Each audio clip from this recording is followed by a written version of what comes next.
Hello दोस्त। आज हम आ गए हैं आप लोग का मॉडल सेट का सेट नंबर 1 लेके साइंस का ऑब्जेक्टिव का सॉल्यूशन करेंगे, ठीक है ना। तो आप लोग जो अब 15 दिन बचा हुआ है तो 15 दिन में आप लोग को क्या करना है, आप लोग मॉडल सेट का सॉल्यूशन जरूर करें, ठीक है ना। क्योंकि मॉडल सेट सॉल्यूशन करने से क्या होता है, उस सब्जेक्ट का हर चैप्टर से क्वेश्चन पूछा होता है तो हर चैप्टर का रिवीजन हो जाता है, ठीक है ना। तो मॉडल सेट सॉल्यूशन जरूर करें। हम आज दे रहे हैं क्या, साइंस का दे रहे हैं, साइंस का देंगे, फिर मैथ का देंगे, फिर सोशल साइंस का देंगे, हिंदी का देंगे, ठीक है ना। सभी का मॉडल सेट का सॉल्यूशन देंगे। तो आप लोग मॉडल सेट सॉल्यूशन देखते हैं तो आप लोगों को काफ़ी लाभ होगा। चलो स्टार्ट करते हैं, ठीक है ना। इसमें 80 क्वेश्चन है, 80 क्वेश्चन में आप लोग को मात्र 40 ही जवाब देना है, लेकिन हम टोटल बताएंगे, पूरा अच्छा से बताएंगे समझा कर, ठीक है। देखें आप लोगों को काफ़ी लाभ होगा, ठीक है। चलो स्टार्ट करते हैं। देखो पहला क्वेश्चन क्या है,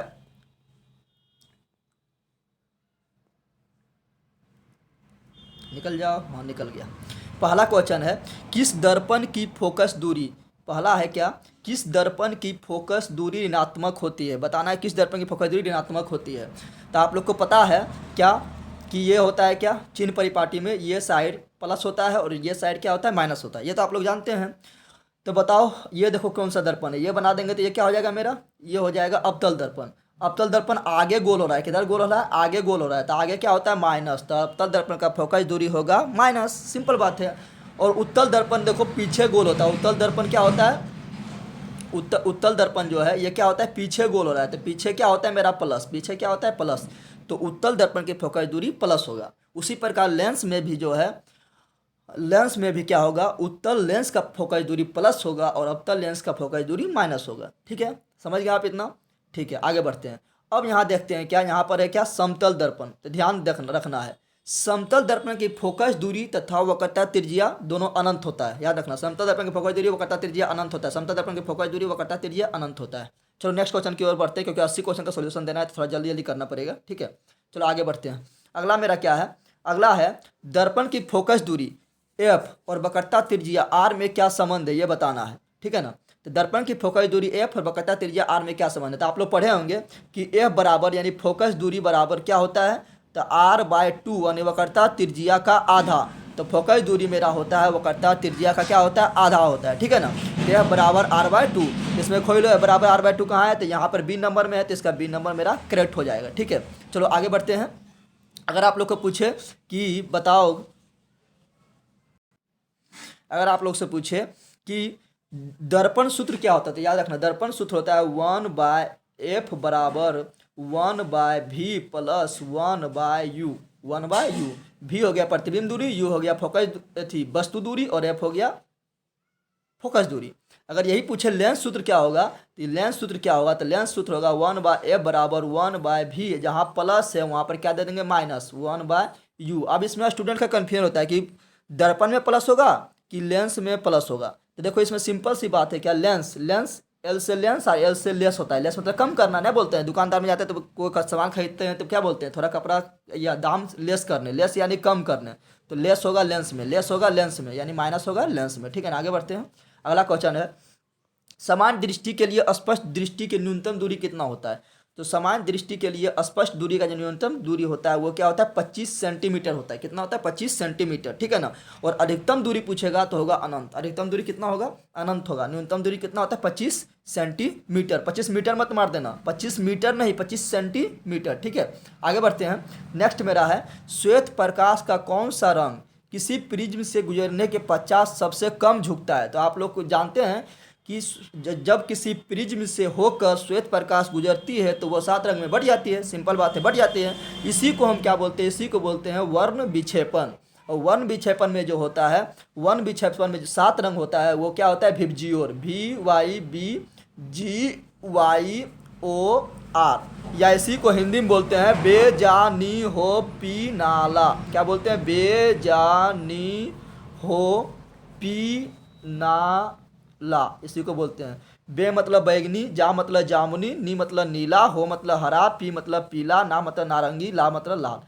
तो बै जा नी हो पी ना ला, इसमें जो होता है बैगनी जो होता है सबसे ज़्यादा मुड़ता है, ठीक है ना। जो जितना ज़्यादा मुड़ेगा उसका तरंगदैर्घ्य उतना कम होगा, तो बैगनी सबसे ज़्यादा मुड़ता है तो बैगनी का तरंगदैर्घ्य सबसे कम होगा। लाल जो है सबसे कम मुड़ता है, लाल सबसे कम मुड़ता है तो लाल का तरंगदैर्घ्य अधिक होता है, लाल का तरंगदैर्घ्य क्या होता है, अधिक होता है, ठीक है ना। और मुड़ेगा तो उसको बोलते हैं परिकीर्णन। मुड़ना यानी परिकीर्णन यानी छितराना, छितराना परिकीर्णन। तो बैंगनी रंग अधिक मुड़ता है तो बैंगनी रंग अधिक छितराता है, तो बैंगनी रंग का परिकीर्णन सबसे अधिक होगा और तरंगदैर्घ्य सबसे कम होगा। लाल रंग का परिकीर्णन सबसे कम होगा लेकिन तरंगदैर्घ्य सबसे अधिक होगा, इसलिए खतरा के सिग्नल के रूप में लाल रंग का यूज किया जाता है। ठीक है ना। अब आगे बढ़ते हैं। अगला मेरा क्या है, देखो, मानव आँख की रेटिना द्वारा बनाई गई छवि होती है। तो याद रखना कि मानव आँख में जो प्रतिबिंब बनता है वो कैसा होता है, ठीक है ना, बताना है। तो आप लोग सिंपल याद रखो, अगर आप लोग मान लो ताजमहल देख लिए या कोई अच्छा चीज़ देख लिए, ठीक है ना, कोई अच्छा वस्तु देखे, तो आप लोग से तुरंत मुंह से आवाज़ क्या निकलता है, मुंह से आवाज़ आप लोग को तुरंत निकलता है क्या, वाव। क्या निकलता है, वाव निकलता है ना। तो वाह से वास्तविक और ऊ से उल्टा, वाह से वास्तविक ऊ से उल्टा। तो हम लोग का आँख में बनता है कौन सा पिक्चर, तो वास्तविक और उल्टा बनता है। अब सिंपल बात है, छोटा बनता है कि बड़ा बनता है ये बताना है। तो मान लो आप ताजमहल देखें, ताजमहल कितना बड़ा है लेकिन आपका आँख इतना सा छोटा है, उसी आँख में आपका ताजमहल भी दिखाई दे रहा है, तो यानी प्रतिबिंब बहुत छोटा बनता होगा। तो प्रतिबिंब क्या बनेगा, छोटा। तो वाव से हो गया वास्तविक, वाव से वास्तविक, उससे उल्टा और छोटा, ठीक है ना। और कहाँ बनता है, तो हमारे आँख के रेटिना पर बनता है। रेटिना को बोलते हैं दृष्टि पटल। क्या बोलते हैं, दृष्टि पटल। ठीक है, आगे बढ़ते हैं अब।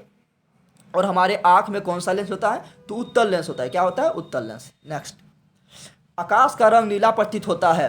तो आकाश का रंग जो होता है नीला क्यों प्रतीत होता है, तो प्रकाश के परिकिरणन के कारण, प्रकाश के परिकिरणन के कारण। तो इसका आंसर होगा ऑप्शन नंबर बी, प्रकाश के परिकिरणन के कारण। सबसे अधिक परिकिरणन कौन होता है, यानी सबसे अधिक रंग कौन छितरा जाता है, तो वो होता है बैगनी। कौन होता है, बैगनी। सबसे कम परिकिरणन किसका होता है, तो वो होता है लाल। जिसका परिकिरणन कम, तरंगदैर्घ्य ज़्यादा, तो लाल का तरंगदैर्घ्य ज़्यादा। बैगनी का परिकिरणन अधिक तो तरंगदैर्घ्य कम, तो बैगनी परिकिरणन अति तरंगदैर्घ्य सबसे कम और परिकिरणन ज़्यादा, ठीक है ना। आकाश का रंग नीला क्यों होता है, तो प्रकाश के परिकिरणन के कारण। पृथ्वी का रंग नीला क्यों होता है, तो पृथ्वी पर जल के उपस्थिति के कारण क्या होता है, प्रकाश परिकिरणन हो जाता है, तो पृथ्वी का रंग भी नीला दिखाई देता है, ठीक है ना। अंतरिक्ष यात्री को अगर पृथ्वी देखेगा तो कैसा दिखाई देगा, काला दिखाई देगा। कैसा देगा, काला दिखाई देगा। चंद्रमा पर से अगर पृथ्वी को देखेंगे कैसा दिखाई देगा, काला दिखाई देगा। क्यों दिखाई देगा, क्योंकि वहाँ वायुमंडल नहीं है। वायुमंडल नहीं है तो वहाँ प्रकाश को परिकीर्णन करने वाला कोई नहीं है। जब कोई नहीं है तो काला, क्या है, काला, ठीक है ना। इतना समझ गए होंगे आप लोग। बोलेगा इंद्रधनुष क्यों बनता है, तो वो इंद्रधनुष बनता है प्रकाश के वर्ण विक्षेपण के कारण, प्रकाश के वर्ण विक्षेपण के कारण, ठीक है ना। फिर पूछेगा आप लोगों को कि सूर्योदय और सूर्यास्त के समय सूर्य लाल क्यों दिखाई देता है, तो प्रकाश के परिकिरणन के कारण। प्रकाश परिकिरणन के कारण क्या होता है, जितना भी है बैगनी, जामुनी, नीला, हरा, पीला, वो सब उधर ही रह जाता है, आसमान में ही रह जाता है। और लाल रंग का परिकिरण सबसे कम होता है, इसलिए लाल रंग जो है पृथ्वी पर पहुंच पाता है। इसलिए हम लोग को सूर्योदय और सूर्यास्त के समय सूर्य जो है लाल दिखाई देता है, ठीक है। अब आगे बढ़ते हैं। अगला क्वेश्चन है, किस दर्पण से वस्तु का प्रतिबिंब बड़ा बनता है, ये बताना है। किस दर्पण से वस्तु का प्रतिबिंब बड़ा बनता है। तो याद रखना, एकमात्र दर्पण है अवतल दर्पण। एकमात्र दर्पण है अवतल दर्पण जिसमें प्रतिबिंब छोटा भी बनता है, बड़ा भी बनता है और बराबर भी बनता है, उल्टा भी बनता है, सीधा भी बनता है, दर्पण से आगे भी बनता है, दर्पण से पीछे भी बनता है। तो इसलिए अवतल दर्पण को हम बोलते हैं ऑलराउंडर दर्पण। अगर लेंस में बात करें तो कौन ऑलराउंडर होगा, तो लेंस में होगा उत्तल लेंस, ठीक है ना। उत्तल लेंस में भी सभी तरह से प्रतिबिंब बनेगा उस प्रकार अवतल। और यहाँ पर दर्पण का बात कर रहा था, क्या होगा, अवतल दर्पण, ठीक है ना। तो यहाँ पर आंसर हो जाएगा कौन सा, तो आंसर यहाँ पर होगा अवतल दर्पण, अवतल दर्पण। समतल दर्पण का बात करें तो समतल दर्पण में हमेशा सीधा प्रतिबिंब बनता है। समतल दर्पण में हमेशा सीधा, बराबर और आभासी प्रतिबिंब बनता है। तो समतल दर्पण में बराबर प्रतिबिंब, समतल दर्पण में बराबर प्रतिबिंब। उत्तल दर्पण का बात करें तो उत्तल दर्पण में हमेशा छोटा प्रतिबिंब बनता है और आभासी बनता है। क्या बनता है, आभासी। और आभासी बोले तो सीधा, वास्तविक बोले तो उल्टा, वास्तविक बोले तो उल्टा, वास्तविक बोले तो उल्टा, ठीक है ना। तो उल्टा रहेगा तो वास्तविक, उल्टा रहेगा तो वास्तविक, सीधा रहेगा तो आभासी, सीधा रहेगा तो आभासी, उल्टा रहेगा तो वास्तविक, सीधा रहेगा तो आभासी। तो समतल दर्पण में बराबर और क्या बनता है, सीधा, सीधा बोले तो आभासी। उत्तल दर्पण में छोटा, हमेशा छोटा, और कैसा बनता है, सीधा, सीधा बोले तो आभासी, ठीक है ना। आगे बढ़ते हैं। अगला है मेरा, निम्नलिखित में कौन सा लेंस, ठीक है ना, निम्नलिखित में कौन सा लेंस निकट दृष्टि दोष को ठीक करने के लिए उपचार किया जाता है। चलो आप लोग को एक ट्रिक देते हैं, आप लोग कभी नहीं भूलिएगा। निकट दृष्टि दोष और दूर दृष्टि दोष में बहुत कन्फ्यूजन होता है ससुरा, ठीक है ना। तो चलो आज दिखाते हैं आप लोग को एक ट्रिक।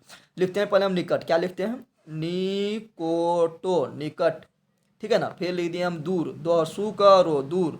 इधर लिख दिए हम उत्तल, ऊ तोलो, उत्तल दर लिख दिए उत्तल लेंस। और यहाँ पर लिख रहे हैं हम अवतल लेंस। क्या लिख रहे हैं, अवतल लेंस, ठीक है ना।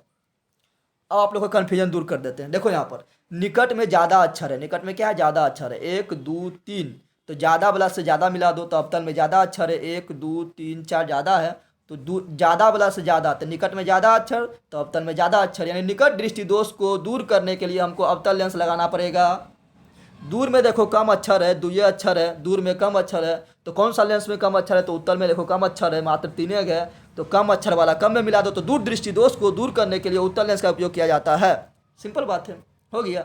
ठीक है, आगे बढ़ते हैं आप। और जरा दृष्टि दोष पूछेगा तो बाइफोकल लेंस हो जाएगा, ठीक है ना। वो बिंदुकता पूछेगा तो, ठीक है ना, वो बिंदुकता, तो उसको क्या होगा, उसका होगा बेलनाकार लेंस हो जाएगा। जरा दृष्टि दोष में क्या होता है, जरा दृष्टि दोष में न तो निकट की वस्तु अच्छा दिखाई देता है, न तो दूर की वस्तु अच्छा दिखाई देता है, ठीक है ना। और निकट दृष्टि दोष में क्या होता है, निकट दृष्टि दोष में निकट की वस्तु अच्छा दिखाई देता है, लेकिन दूर की वस्तु अच्छा दिखाई नहीं देता है। दूर दृष्टि दोष में दूर का अच्छा दिखाई देगा, निकट का अच्छा दिखाई नहीं देगा। आगे बढ़ते हैं। नेक्स्ट, निम्नांकित में कौन सा उपकरण, क्वेश्चन नंबर 9, निम्नांकित में कौन सा उपकरण विद्युत धारा की उपस्थिति दर्शाता है। देखो यहाँ 3 तरह क्वेश्चन बनता है, ठीक है ना। जब उपस्थिति बोलेगा तो होगा क्या, गैल्वेनोमीटर, यानी चेक करना है। आप लोग जाते हैं जब टीवी या पंखा का चेक बनवाने जाते हैं तो वहाँ देखते हैं ना, जो बनाने वाला आदमी होता है वह क्या करता है, चेक करने के लिए एक मशीन रखता है, ठीक है ना। तो जिससे चेक करते हैं कि उसमें करंट बह रहा है कि नहीं बह रहा है, ठीक है ना। करंट को चेक करने वाला को बोलते हैं गैल्वेनोमीटर। क्या बोलते हैं, गैल्वेनोमीटर। करंट को उत्पन्न करने वाला, तो आप लोग ब्याह शादी में जनरेटर करते हैं, तो जनरेटर कहता है तो क्या है, तो जनरेटर करंट को उत्पन्न करता है, जनरेटर करंट को उत्पन्न करता है, तो जनरेटर हो जाएगा करंट को उत्पन्न करने वाला। जनरेटर को ही बोलते हैं हम क्या, जनित्र। क्या बोलते हैं, जनित्र, ठीक है ना। और करंट को मापने वाला, करंट कितना बह रहा है, कोई तार में कितना करंट बह रहा है, तो करंट को मापने वाला होता है एमीटर। क्या होता है, एमीटर। सिंपल बात है, करंट को मापने वाला एमीटर। करंट को उपस्थिति जांचने वाला कि करंट इसमें है कि नहीं जांचने वाला, तो गैल्वेनोमीटर। करंट को उत्पन्न करने वाला तो जनरेटर, जन्म देने वाला जनरेटर, इसी को बोलते हैं जनित्र, या इसी को बोलते हैं डायनेमो। ये क्या करता है, यांत्रिक ऊर्जा को विद्युत ऊर्जा में बदलता है। जनरेटर किस पर काम करता है, तो फ्लेमिंग के दायां हस्त नियम पर काम करता है। ठीक है, आगे बढ़ते हैं। नेक्स्ट, दाएं हाथ के अंगूठे के नियम को किसने प्रतिपादित किया था। तो देखो, दाएं हाथ के अंगूठा का नियम जब ये पूछेगा तो होगा क्या, मैक्सवेल। क्या होगा, मैक्सवेल। क्योंकि मैक्सवेल ने कहा था कि यदि कोई चालक तार में क्या है, करंट बह रहा है, तो चालक तार को अगर हम अपना मुट्ठी से पकड़ लेंगे और अंगूठा जो है वो चालक तार की दिशा को दिखाएगा, चालक तार में बहने वाला धारा की दिशा अगर दिखाएगा, तो हमारे मुट्ठी के अन्य चारों अंगुड़ियाँ उस चालक तार में उत्पन्न होने वाला चुंबकीय क्षेत्र के दिशा को दिखाएगा। ये बोला था मैक्सवेल, तो इसका क्या होगा, मैक्सवेल। ठीक है ना। और फ्लेमिंग का भी 2 नियम है। फ्लेमिंग का एक वाम हस्त नियम यानी बायां हस्त नियम, एक है दक्षिण हस्त नियम यानी दायां हस्त नियम। तो फ्लेमिंग के वाम हस्त नियम में 3 उंगली होता है, ठीक है ना। एक होता है तर्जनी, ये वाला तर्जनी, और ये वाला बीच वाला मध्यमा, ये होता है अंगूठा, ठीक है ना। तो फ्लेमिंग के वाम हस्त नियम से किसका जानकारी मिलता है, तो मोटर के बारे में बोलेगा, मोटर किस सिद्धांत पर कार्य करता है, तो फ्लेमिंग के वाम हस्त नियम। और जनरेटर यानी जनित्र, विद्युत जनित्र किस पर काम करता है, तो फ्लेमिंग के दक्षिण हस्त नियम यानी दायां हस्त नियम। अब कन्फ्यूजन हो जाता है यहाँ पर कि किसमें दायां बोले किसमें बायां बोले, तो छोटा सा ट्रिक बताते हैं। देखो, मोटर स्टार्ट करना है आप लोग को, तो मोटर स्टार्ट करना है तो सिंपल बात है कि मोटर स्टार्ट करना क्या है, आसान बात है। आप लोग जाएगा, जैसे आप लोग को बोल देगा मोटर स्टार्ट करो, जनरेटर स्टार्ट करो, तो आप लोग को अगर हल्का काम रहता है तो क्या बोलते हैं आप लोग, बोलते हैं तो मेरा बायां हाथ का खेल है, तो मोटर स्टार्ट करना बायां हाथ का खेल है, क्योंकि उसमें जाकर बटन टिप देंगे। तो मोटर स्टार्ट करना क्या होगा, फ्लेमिंग के बायां हस्त नियम। लेकिन जनरेटर को स्टार्ट करने के लिए कस के घुमाना पड़ता है ससुरा, ठीक है ना। तो कस के जब घुमाना पड़ता है तो उसमें क्या है, उसमें बायां हाथ से नहीं होगा, तो क्या होगा, दायां हाथ से। तो जनरेटर काम करता है यानी जनित्र काम करता है फ्लेमिंग के दायां हस्त नियम पर। आगे बढ़ते हैं। नेक्स्ट है, विभवांतर का एसआई मात्रक होता है। तो देखो, विभवांतर का एसआई मात्रक होता है क्या, वोल्ट। क्या होता है, वोल्ट। विभवांतर का एसआई मात्रक क्या होता है, वोल्ट। विद्युत विभव का भी पूछेगा तो क्या होगा, वोल्ट।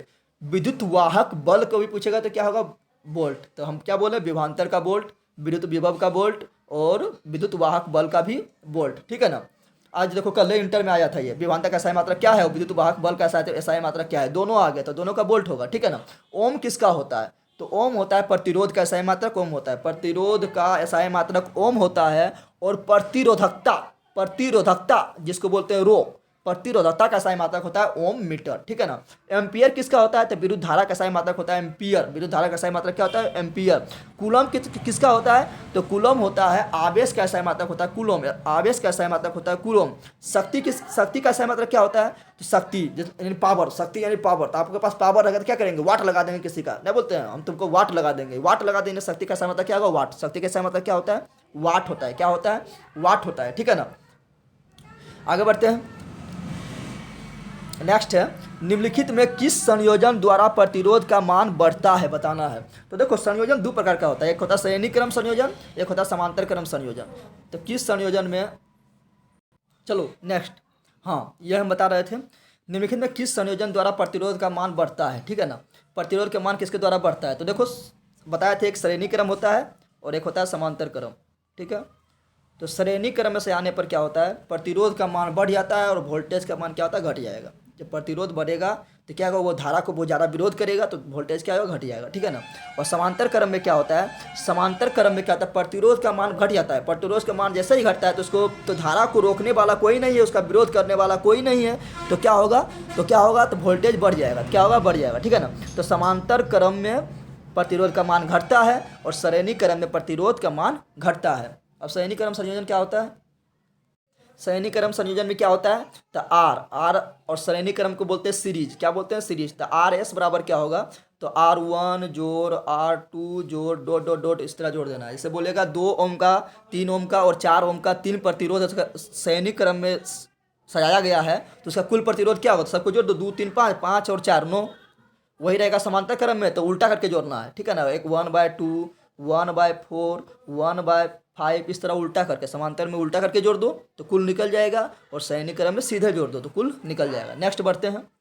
नेक्स्ट है, चुंबकीय बल रेखा की प्रकृति होती है, बताना है चुंबकीय बल रेखा की प्रकृति कैसी होती है।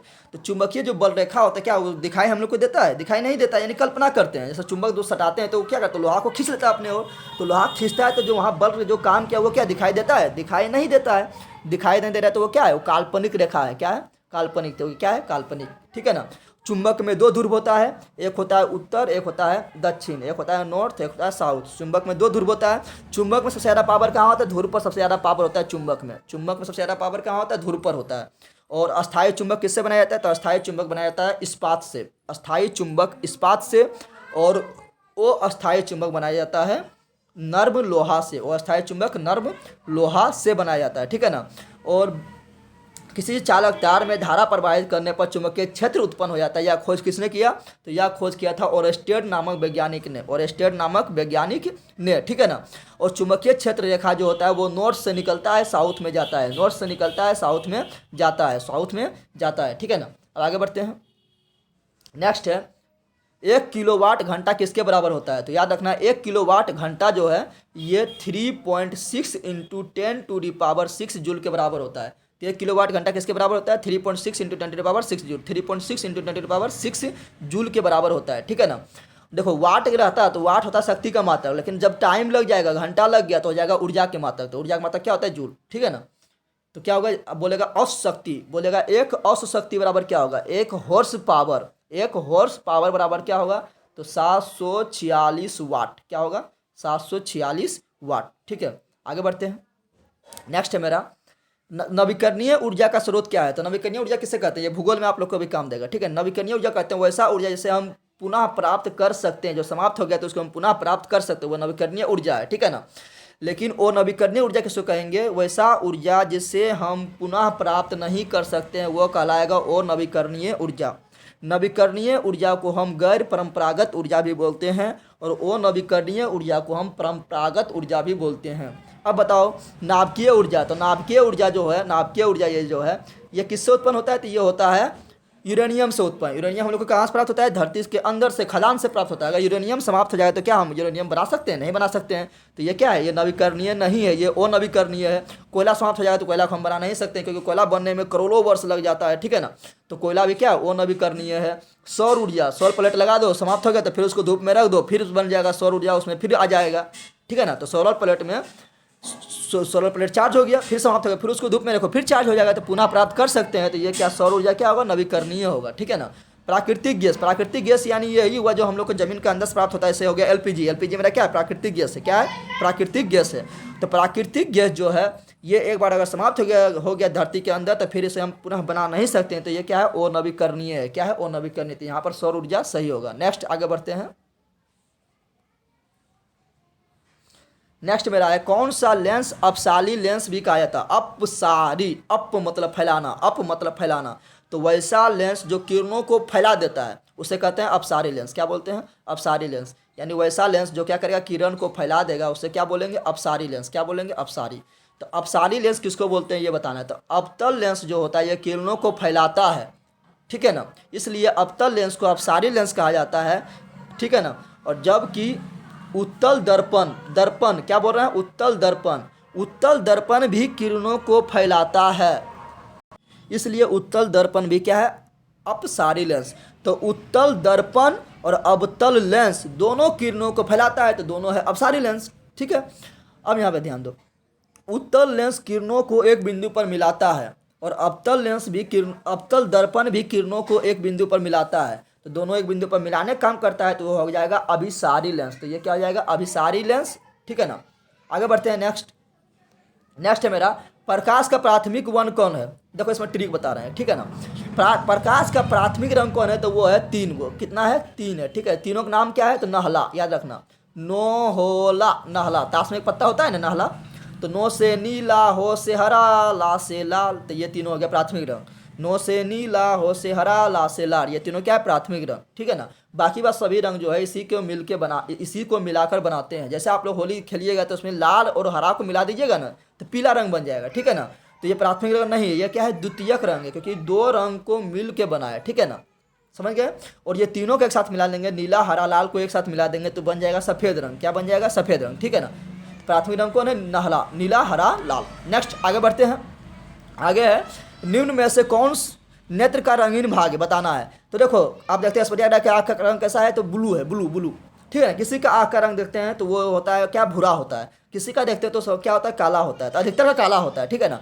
तो वो जो आँख का रंग जो दिखाई दे रहा है, नागिन का तो कहने मुश्किल है। नागिन का आँख देखो, जो सीरियल में दिखाता है नागिन, उसका आँख अलग अलग टाइप का दिखाएगा, ठीक है ना। तो वो सब जो आँख का रंग जो निर्भर करता है, किस पर निर्भर करता है? तो वो आइरिस पर, किस पर निर्भर करता है? आइरिस पर निर्भर करता है, ठीक है ना। आइरिस को हिंदी में बोलते हैं परितालिका। क्या बोलते हैं? परितालिका, ठीक है ना। और आइरिस क्या करता है? हमारे आँख में प्रकाश का कितना मात्रा जाए, प्रकाश की मात्रा को भी नियंत्रित करता है। कैसे नियंत्रित करता है? तो पुतली को दबाकर। पुतली किसको बोलते हैं? तो आपके आँख में काला वाला भाग के बीच में एक और बहुत ज़्यादा काला होगा, छोटा सा, उसी को बोलते हैं पुतली। क्या बोलते हैं? पुतली, ठीक है ना। रेटिना, रेटिना हम लोग क्या कहते हैं? रेटिना पर पिक्चर बनता है, ठीक है ना। कैसा बनता है? वास्तविक उल्टा और छोटा बनता है। कोर्निया, कोर्निया क्या है? आँख में एक पारदर्शी भाग है और नेत्रदान के समय कोर्निया को दान दिया जाता है, ठीक है ना। अब ये पुपिल नहीं होगा, पुतिल होगा। क्या होगा? पुतली, पुतली, ठीक है ना। आगे बढ़ते हैं।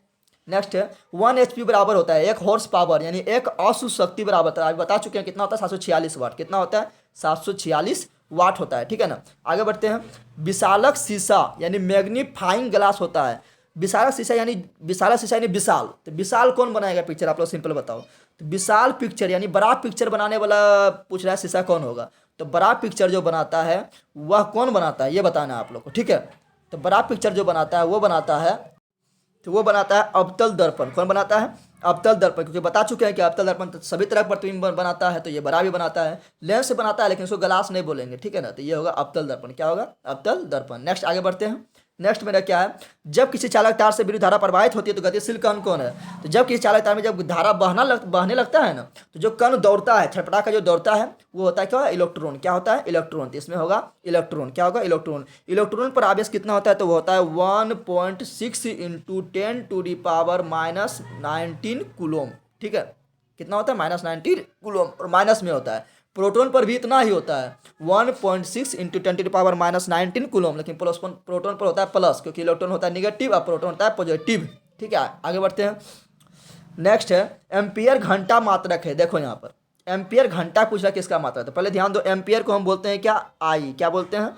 एम्पियर को हम इंडिकेट करते हैं आई से, घंटा को इंडिकेट करते हैं टाइम से, क्योंकि घंटा क्या है? मेरा टाइम है। तो बोलाओ आई टी किसका सूत्र है? तो आई टी सूत्र है Q बराबर, आप लोग पढ़े होंगे, Q बराबर आई टी, Q बराबर आई टी, यानी आवेश बराबर धारा गुना समय, तो ये किसका हो जाएगा, आवेश का, तो ये हो जाएगा आवेश का, ठीक है ना, Q बराबर IT, ठीक है। नेक्स्ट आगे बढ़ते हैं। नेक्स्ट मेरा है, निम्न में से कौन सा मात्रक वाट के बराबर है, तो वाट बराबर अभी हम बताए थे 4 सूत्र, याद रखना वाट बराबर 4 सूत्र होता है, यानी वाट जो है किसका मात्रक बताना है, तो वाट किसका मात्रक होता है, तो वाट होता है शक्ति का ऐसा है मात्रक, सिंपल बात है।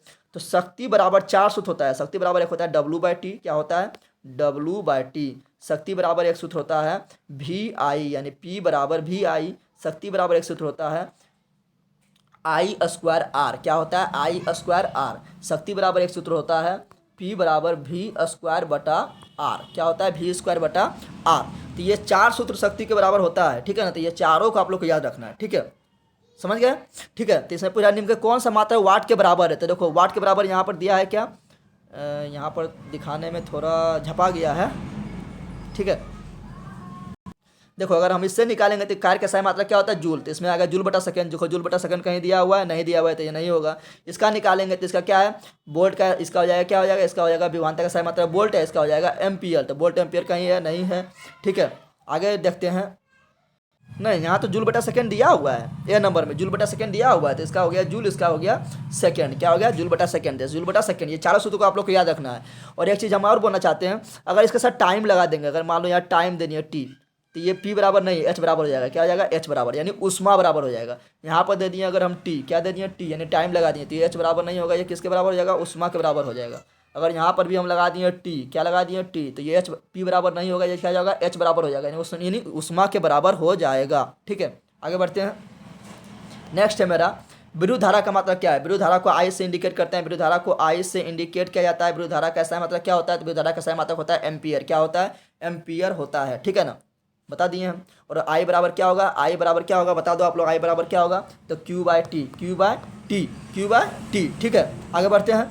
नेक्स्ट, ग्लोबल वार्मिंग के लिए उत्तरदायी गैस कौन है, यानी गर्मी के लिए, जो पृथ्वी पर जो गर्मी धीरे धीरे बढ़ते जा रहा है धीरे धीरे, ठीक है ना, तो गर्मी के लिए उत्तरदायी गैस कौन है ये बताना है। तो गर्मी के लिए उत्तरदायी गैस है वो क्या है, वो है CO2, यानी कार्बन डाइऑक्साइड, कार्बन डाइऑक्साइड। और शुक्र ग्रह पर कार्बन डाइऑक्साइड की मात्रा बहुत ज़्यादा है, इसलिए शुक्र ग्रह को सबसे गर्म ग्रह कहा जाता है, ठीक है ना। नेक्स्ट आगे बढ़ते हैं।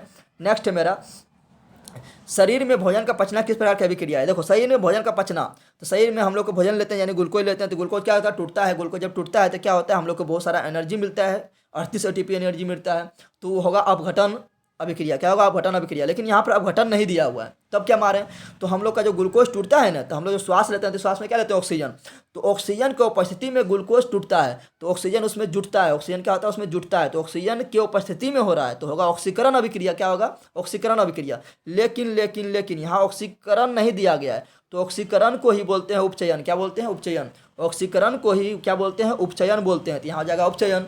और अवकरण को बोलते हैं अपचयन, अवकरण को अपचयन, अवकरण को अपचयन, ठीक है ना। ये इसमें बहुत कन्फ्यूजन होता है स्टूडेंट, इसलिए ये ध्यान रखना, ठीक है। आगे बढ़ते हैं। नेक्स्ट, कली चूना पर जब जल डाला जाता है तब क्रिया होती है। आप लोग देखेंगे जब आप दीपावली में जब घर उड़ का पेंट करते हैं, तो घर जब पेंट करते हैं तो जब चूना को पानी डालते हैं तो क्या होता है, गर्म हो जाता है पानी और बुलबुला फेंकने लगता है। तो जब उष्मा प्राप्त होता है, उष्मा उत्पन्न होता है, उष्मा उत्पन्न होता है, तो उसको बोलते हैं उष्मा क्षेपी अभिक्रिया, क्या बोलते हैं उष्मा क्षेपी अभिक्रिया। तो ये क्या आ जाएगा उष्मा क्षेपी अभिक्रिया। और जब उष्मा क्षेपी अभिक्रिया यहाँ पर है, तो क्या हो जाएगा उष्मा क्षेपी अभिक्रिया। जब उष्मा का शोषण हो, यानी उष्मा यानी ताप जब कम हो जाए, ताप जब कम हो जाए तो उसको बोलते हैं उष्मा शोषी। जैसे आप लोग पानी में डाल लो ग्लूकोज, पानी में ग्लूकोज डालते हैं तो पानी क्या होता है, जितना पहले ठंडा होता है उससे ज़्यादा ठंडा हो जाता है, तो वो क्या हुआ उष्मा को सोख लिया है, यानी वो क्या वो ठंडा हो गया, तो वो हो जाएगा उष्मा शोषी, क्या होगा उष्मा शोषी। तो यहाँ पर होगा आंसर ए सही। नेक्स्ट आगे बढ़ते हैं। निम्नांकित में कौन सबसे अधिक क्रियाशील है। तो आप लोग पढ़े होंगे क्रिया धातु में क्रियाशीलता श्रेणी में पढ़े होंगे, सबसे एक नंबर में आता है पोटेशियम। क्या आता है potassium, potassium, calcium, sodium, magnesium, aluminium, zinc, लोहा, टीन, लेड, कॉपर, पारा, चांदी, सोना, प्लेटिनम, ये पढ़े होंगे, ठीक है ना। तो उसमें देखेंगे तो सबसे जो ऊपर आएगा वो ज़्यादा क्रियाशील होगा। तो यहाँ पर सजाएंगे ये चारों को, तो आप लोग सजाएंगे ये चारों को, तो सबसे ऊपर आएगा कॉपर, उसके बाद कौन आएगा, उसके बाद आएगा ये कॉपर के बाद आएगा पारा, फिर आएगा चांदी, फिर आएगा सोना, फिर आएगा प्लेटिनम, ठीक है ना। तो यहाँ पर सबसे ज़्यादा क्रियाशील कौन हो गया कॉपर। लेकिन सबसे ज़्यादा क्रियाशील होता है क्या, होता है वो क्या पोटेशियम, लेकिन यहाँ पोटेशियम दिया ही नहीं है, तो क्या मतलब, ठीक है। नेक्स्ट आगे बढ़ते हैं। नेक्स्ट, चूना जल का रासायनिक सूत्र क्या है। देखो यहाँ पर चूना जल यानी चूना मिला दिए जल, तो क्या उसका रासायनिक सूत्र क्या होगा, तो उसका रासायनिक सूत्र होगा कैल्शियम हाइड्रोक्साइड, क्या होगा कैल्शियम हाइड्रोक्साइड, कैल्शियम हाइड्रोक्साइड यानी CaOH का होल टू, CaOH का होल टू कैल्शियम हाइड्रोक्साइड होगा। तो ये हो गया चूना जल का सूत्र। लेकिन पूछेगा कि बिना बुझा हुआ चूना, ये इसको चूना जल बोलो या चूना मिला दिए जल, तो हो गया बुझा हुआ चूना। जब जल मिला रहता है तो बुझ जाता है, तो ये हो गया बुझा हुआ चूना। ये क्या हो गया, बुझा हुआ चूना या चूना जल, बुझा हुआ चूना या चूना जल, ये हो गया। लेकिन जब आप लोग को पूछेगा बुझा हुआ चूना सूत्र क्या होता है, बुझा हुआ चूना का सूत्र क्या होता है, तो बोलना है CaO कैल्शियम ऑक्साइड। ये क्या है, बिना बुझा हुआ चूना। ये क्या है, बिना बुझा हुआ चूना। और ये क्या है, बुझा हुआ चूना या चूना जल। नेक्स्ट आगे बढ़ते हैं। नेक्स्ट मेरा है, कोई विलयन लाल लिटमस को नीला कर देता है तो उसका pH मान क्या होगा। सिंपल आप लोग बताओ। लाल को आप लोग को ट्रिक बताते हैं पहले, इसमें भी कन्फ्यूजन होता है कि लाल नीला कर दिया तो अम्ल होगा कि भस्म होगा, कन्फ्यूजन होता है स्टूडेंट को। देखो एक ट्रिक आप लोग का याद रखना है, क्या, ओ नीला, ये याद रखो। ओ मतलब अम्ल, नी मतलब नीला, ला मतलब लाल, यानी अम्ल जो है नीला को लाल करेगा, अम्ल जो है नीला को लाल करेगा। तो बताओ भस्म क्या करेगा, तो भस्म इसका उल्टा करेगा, यानी वो लाल को नीला करेगा। तो ये याद है तो कभी कन्फ्यूजन नहीं होगा। तो अम्ल नीला को लाल करेगा। तो देखते हैं यहाँ पे क्या कर रहा है, यहाँ लाल को नीला कर रहा है। क्या कर रहा है, लाल को नीला कर रहा है, लाल को नीला कर रहा है। तो ये अम्ल नहीं है, क्योंकि अम्ल नीला को लाल करते हैं, ओ नीला। तो ये क्या कर, लाल को नीला कर रहा है, तो उल्टा कर रहा है, यानी हो गया क्षार। अब आप लोग जानते हैं कि अम्ल का जो pH मान होता है वो होता है 7 से कम, और क्षार का pH मान होता है 7 से ज़्यादा। तो 7 से ज़्यादा होगा तो 7 से ज़्यादा, एक मेरा A नंबर है, एक मेरा B नंबर है, तो A और B दोनों हो जाएगा। और उदासीन विलयन जो होता है, जैसे जल क्या है मेरा उदासीन, तो उसका pH मान होता है 7। ठीक है ना, आगे बढ़ते हैं। नेक्स्ट है क्या, नेक्स्ट है एल्काइन में। एल्काइन में कार्बन कार्बन के बीच कितने सहसंयोजक बंधन होते हैं। सहसंयोजक बंधन पहले किसे कहते हैं, तो सहसंयोजक बंधन जो होता है वो बनता है अधातु अधातु के बीच बनने वाले, अधातु अधातु के बीच बनने वाले बंधन को सहसंयोजक बंधन कहते हैं। जबकि एक धातु और एक अधातु के बीच बनने वाले बंधन को हम आयनिक बंधन कहते हैं, या उसी को बोलते हैं वैद्युत संयोजक बंधन। तो यहाँ पूछ रहा है एल्काइन में कार्बन कार्बन के बीच कितने संयोजक बनते हैं। एल्काइन का पहले सूत्र लिखो। एल्काइन का लिखते हैं तो एल्काइन का सूत्र क्या होता है, एल्काइन का सूत्र होगा आपका C2H2। इसी को क्या बोलते हैं, इसी को बोलते हैं एसिटिलीन। क्या बोलते हैं, एसिटिलीन। या इसको हम लिख सकते हैं CnH2n-2 इस पर बैठाओ, देखो ये आ जाएगा। ठीक है ना, इसी को बोलते हैं एसिटिलीन। तो एल्काइन में होता है तीन बंध। कितना होता है, ट्रिपल बॉन्ड। कितना होता है, ट्रिपल बॉन्ड। तो इसमें होगा 3 बंधन। क्या होगा, 3 बंधन। तो एल्काइन में 3 बॉन्ड, एल्केन में सिंगल बॉन्ड, एल्केन में सिंगल बॉन्ड 1 बंधन, एल्कीन में डबल बॉन्ड 2 बंधन, एल्काइन में ट्रिपल बॉन्ड 3 बंधन। एल्केन का सूत्र क्या होगा, तो एल्केन का सूत्र होता है CnH2n+2। एल्कीन का क्या होगा, तो CnH2n। एल्काइन का क्या होगा, तो CnH2n-2। ठीक है ना, अगर n लगा हुआ है तो एल्केन, इन लगा हुआ है तो एल्कीन, आइन लगा हुआ है तो एल्काइन। नेक्स्ट आगे बढ़ते हैं। ग्लूकोज का आणविक सूत्र क्या है, तो ग्लूकोज तो आप ये बहुत फेमस है और सब लोग जानता है। ग्लूकोज का क्या होता है, C6H12O6। तो हो जाएगा C6H12O6। और कुछ बताओ आप लोग। ऐसा नमक का पूछेंगे तो क्या होगा, NaCl, नमक का हो गया। पूछेंगे खाने वाला सोडा, यानी खाने वाला सोडा का सूत्र क्या होगा, तो होगा उसका सोडियम बाइकार्बोनेट NaHCO3। खाने वाला सोडा है और ये कैसा है, क्षारीय है। क्षारीय है तो pH मान 7 से अधिक होगा। पूछेंगे धोने वाला सोडा का सूत्र क्या होगा, धोने वाला सोडा का सूत्र होगा Na2CO3। तो Na2CO3 हो गया धोने वाला सोडा का सूत्र हो गया। इसमें पूछेगा जल का कितना अणु होता है, तो जल का इसमें होता है 10 अणु। कितना होता है, 10H2O। जल का 10 अणु पाया जाता है। कितना पाया जाता है, जल का 10 अणु पाया जाता है। ये भी क्या होता है, ये भी होता है क्षारीय। क्षारीय होता है यानी इसका pH मान कितना होगा, 7 से अधिक होगा। ठीक है, पूछेगा बताओ कि आपका बिरंजा चूर्ण का सूत्र क्या होगा, तो बिरंजा चूर्ण का सूत्र होगा CaOCl/Cl, या इसी को बोलेंगे CaOCl2, क्योंकि यहाँ पर एक बार Cl एक बार यहाँ पर Cl, तो Cl2। ठीक है ना। उसी प्रकार अगर आप लोग को पूछ दिया है कि बताओ कि जिप्सम का सूत्र क्या होता है, जिप्सम का सूत्र होगा CaSO4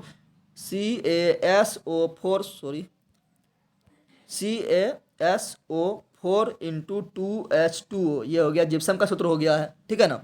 उसी प्रकार पूछेगा प्लास्टर ऑफ पेरिस का सूत्र क्या होगा, तो प्लास्टर ऑफ पेरिस का सूत्र होगा CaSO4 क्या होगा, हाफ H2O। ठीक है ना। या इसका एक सूत्र और होता है, वो होता है CaSO4 के होल 2। ठीक है ना, इंटू H2O। ठीक है। ये हो गया। चलो आगे बढ़ते हैं।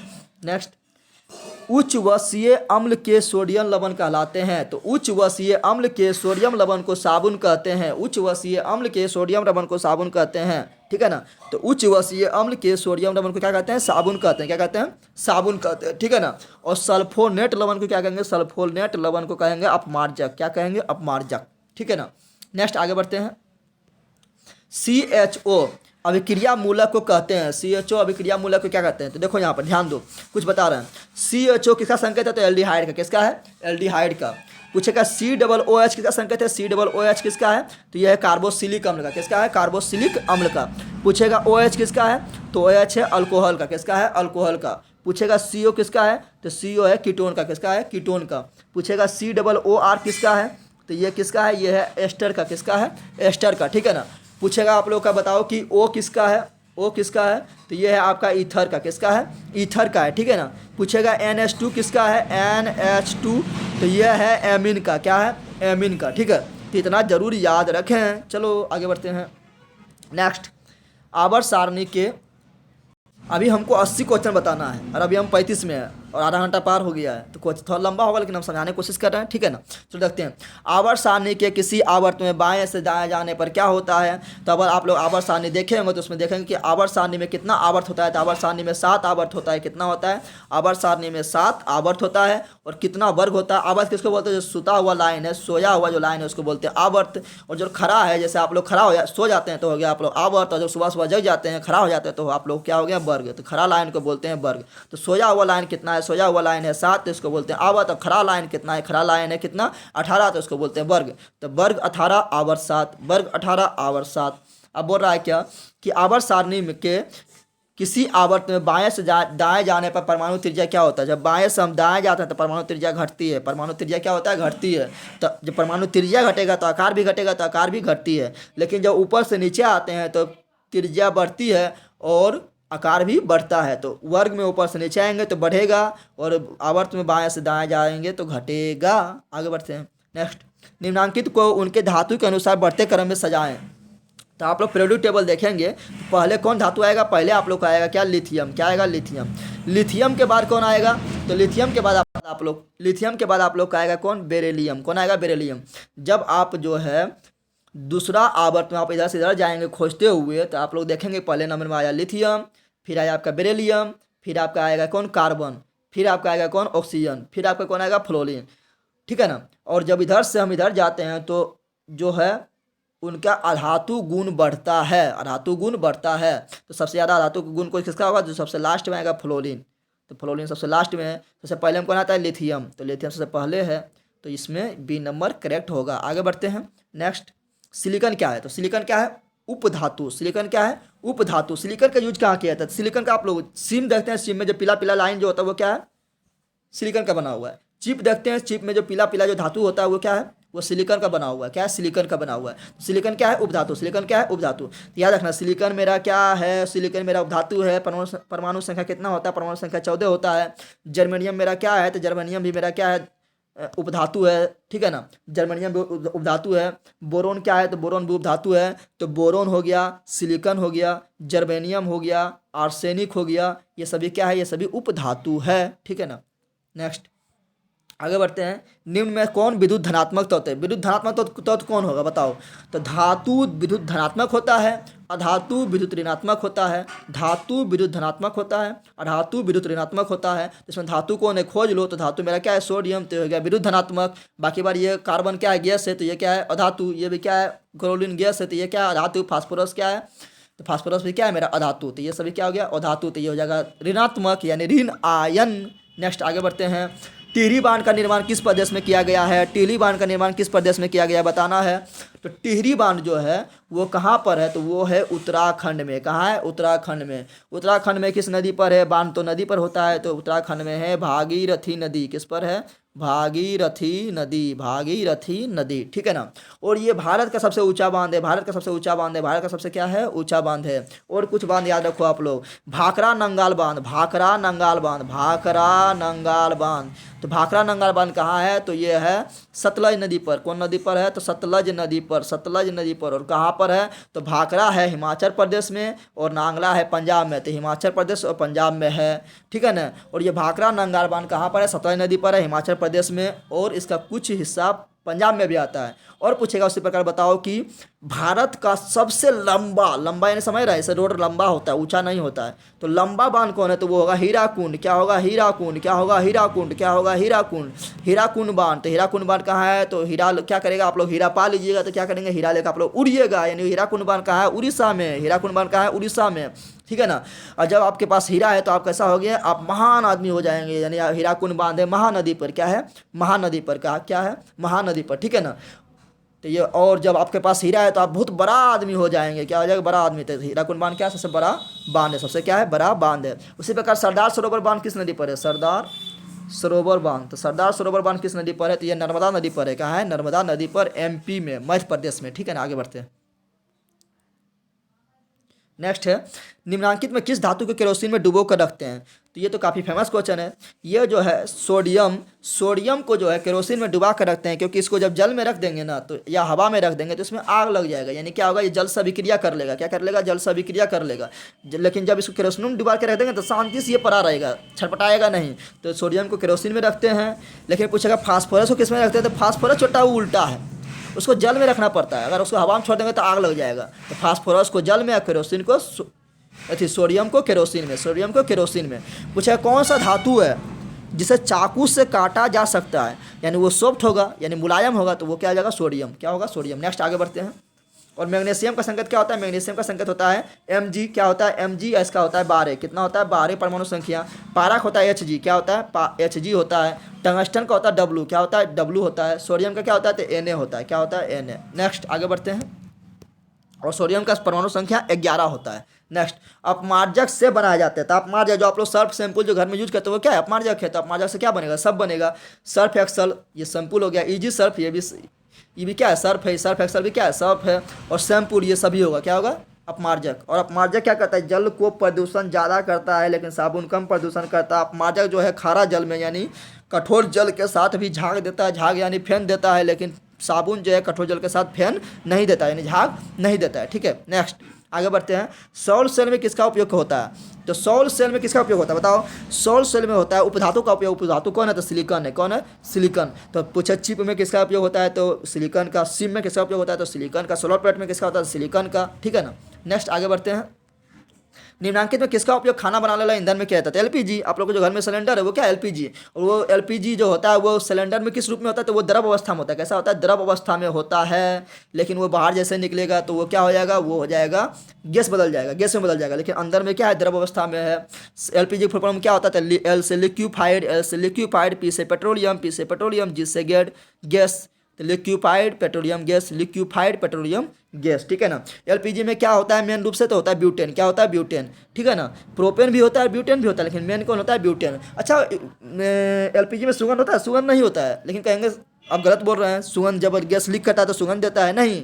तो वो एलपीजी का सुगंध नहीं है, उसमें मिलाया जाता है, अलग से मिलाया जाता है एथाइल मरकैप्टन। क्या मिलाया जाता है, एथाइल मरकैप्टन। क्या मिलाया जाता है, एथाइल मरकैप्टन मिलाया जाता है। और एथाइल मरकैप्टन से क्या होता है, हम लोग को गंध दिखाई देता है। तो ठीक है ना। तो कहेगा कि एलपीजी में गंध के लिए किसको मिलाया जाता है, तो एलपीजी में गंध के लिए एथाइल मरकैप्टन को मिलाया जाता है। नेक्स्ट आगे बढ़ते हैं। नेक्स्ट है, पूछ रहा है कि यह कैसा अभिक्रिया है, बताओ रे बाबू। ऑक्सीजन क्या हो रहा है, जुट रहा है। ऑक्सीजन क्या हो रहा है, जुट रहा है। तो ऑक्सीजन का जुटना ऑक्सीकरण, ऑक्सीजन का जुटना ऑक्सीकरण, ऑक्सीजन का जुटना ऑक्सीकरण, तो जाएगा ऑक्सीकरण। ऑक्सीकरण को ही बोलते हैं उपचयन। क्या बोलते हैं, ऑक्सीकरण को ही बोलते हैं हम उपचयन। क्या बोलते हैं, ऑक्सीकरण को ही बोलते हैं उपचयन। तो ऑक्सीजन का जुटना, ऑक्सीजन जुट रहा है तो ऑक्सीजन जुट गया तो हो गया ऑक्सीकरण। ऑक्सीजन का टूटना, ऑक्सीजन का टूटना, ऑक्सीजन का टूटना अपकरण। और अपकरण को ही बोलते हैं क्या, अपकरण को ही बोलते हैं हम अपचयन, ठीक है ना। उदासीकरण, उदासीकरण विक्रिया में क्या होता है, जब लवण और जब अम्ल और भस्म आपस में रिएक्शन करता है तो लवण और जल बनाता है, लवण और जल बनाता है, उसी को बोलते हैं उदासीकरण अभिक्रिया। अवघटन अभिक्रिया क्या होता है, अवघटन अभिक्रिया में बड़ा यौगिक होता है, बड़ा यौगिक क्या होता है, छोटा यौगिक में टूट जाता है, उसको क्या बोलते हैं, उसको बोलते हैं अवघटन अभिक्रिया। विस्थापन अभिक्रिया में क्या होता है, कोई तत्व जो है दूसरा तत्व को मार के भगा देता है और उसका स्थान पर बढ़ जाता है, उसको बोलते हैं क्या, विस्थापन अभिक्रिया। नेक्स्ट आगे बढ़ते हैं। नेक्स्ट है, निम्नलिखित में कौन सा समीकरण संतुलित नहीं है, बताना है। संतुलित समीकरण किसे कहेंगे? तो संतुलित समीकरण वैसा समीकरण को कहते हैं जिसमें दोनों और प्रत्येक तत्व के परमाणु संख्या समान हो उसे संतुलित समीकरण कहा जाता है। अगर समान नहीं हो तो उसे वो संतुलित समीकरण कहा जाता है। जिसमें देखो दो हाइड्रोजन, तो इसमें भी दो हाइड्रोजन, इसमें क्लोरीन दो गो, तो इसमें भी देखो क्लोरीन दो गो, तो संतुलित है। यहाँ देखो शीशा एगो, तो यहाँ भी शीशा एगो। यहाँ ऑक्सीजन कितना है? तो 3 और 12 2, 3 दूनी 6 गो, तो यहाँ देखो क्या गो है? यहाँ पर है 2 2 4 1 5 5 है। तो ये संतुलित नहीं है क्योंकि इधर हो गया 3 दूनी 6, इधर 1 2 3 3 2 5, 1 2 3 3 2 5 ही है, तो संतुलित ये नहीं है। तो ये हो जाएगा बी नंबर मेरा सही, ठीक है ना। बाकी बारी इसमें देखो 4 हाइड्रोजन, तो यहाँ भी 2 दूनी 4 हाइड्रोजन। यहाँ ऑक्सीजन 2 ठो, तो यहाँ पे ऑक्सीजन देखो यहाँ आगे कितना है 2, तो ऑक्सीजन 2 हो गया, ठीक है। आगे बढ़ते हैं। नेक्स्ट, उदासीन विलयन का पीएच मान होता है। तो उदासीन विलयन का पीएच मान 7 होता है, अम्ल का पीएच मान 7 से कम होता है, क्षार का पीएच मान 7 से अधिक होता है। उदासीन विलयन का पीएच मान 7 होता है, तो 7 हो जाएगा, कितना हो जाएगा? 7 हो जाएगा। जल का पीएच मान कितना है? तो जल 7 है, यानी जल क्या है? उदासीन है। क्या है? उदासीन है। और पीएच स्केल का खोज किसने किया था? पीएच स्केल का खोज किया था सोरेनसन। कौन किया था? सोरेनसन, ठीक है ना।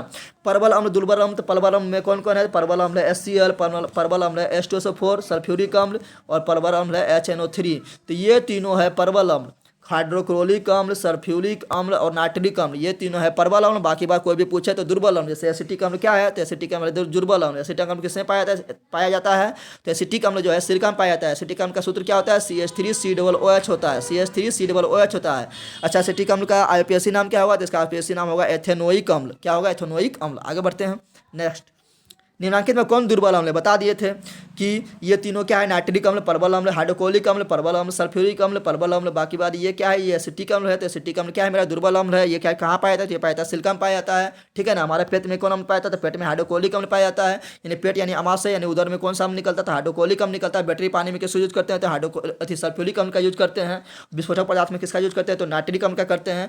और ये तीनों क्या होगा? ये तीनों हो गया परबल अम्ल हो गया है। परबल अम्ल किसे कहते हैं? जो जल में घुलकर काफी मात्रा में H+ आयन दे उसे परबल अम्ल कहते हैं। दुर्बल अम्ल किसे कहेंगे? तो जल में घूमकर कम मात्रा में H+ आयन देगा उसको दुर्बल अम्ल कहेंगे, ठीक है ना। एसिटिक अम्ल है दुर्बल अम्ल, ये सिरका में पाया जाता है, ठीक है। आगे, क्रायोलाइट अयस्क है। क्रायोलाइट किसका अयस्क है बताना है। क्रायोलाइट किसका अयस्क है बताना है। तो क्रायोलाइट जो है ना, ये है आपका एल्युमिनियम का अयस्क। किसका है? एल्युमिनियम का। लेकिन एल्युमिनियम का मेन अयस्क क्या है? तो एल्युमिनियम का जो मेन अयस्क है वो है बॉक्साइट। क्या है? बॉक्साइट, बॉक्साइट, बॉक्साइट, बॉक्साइट, बोलो बॉक्साइट।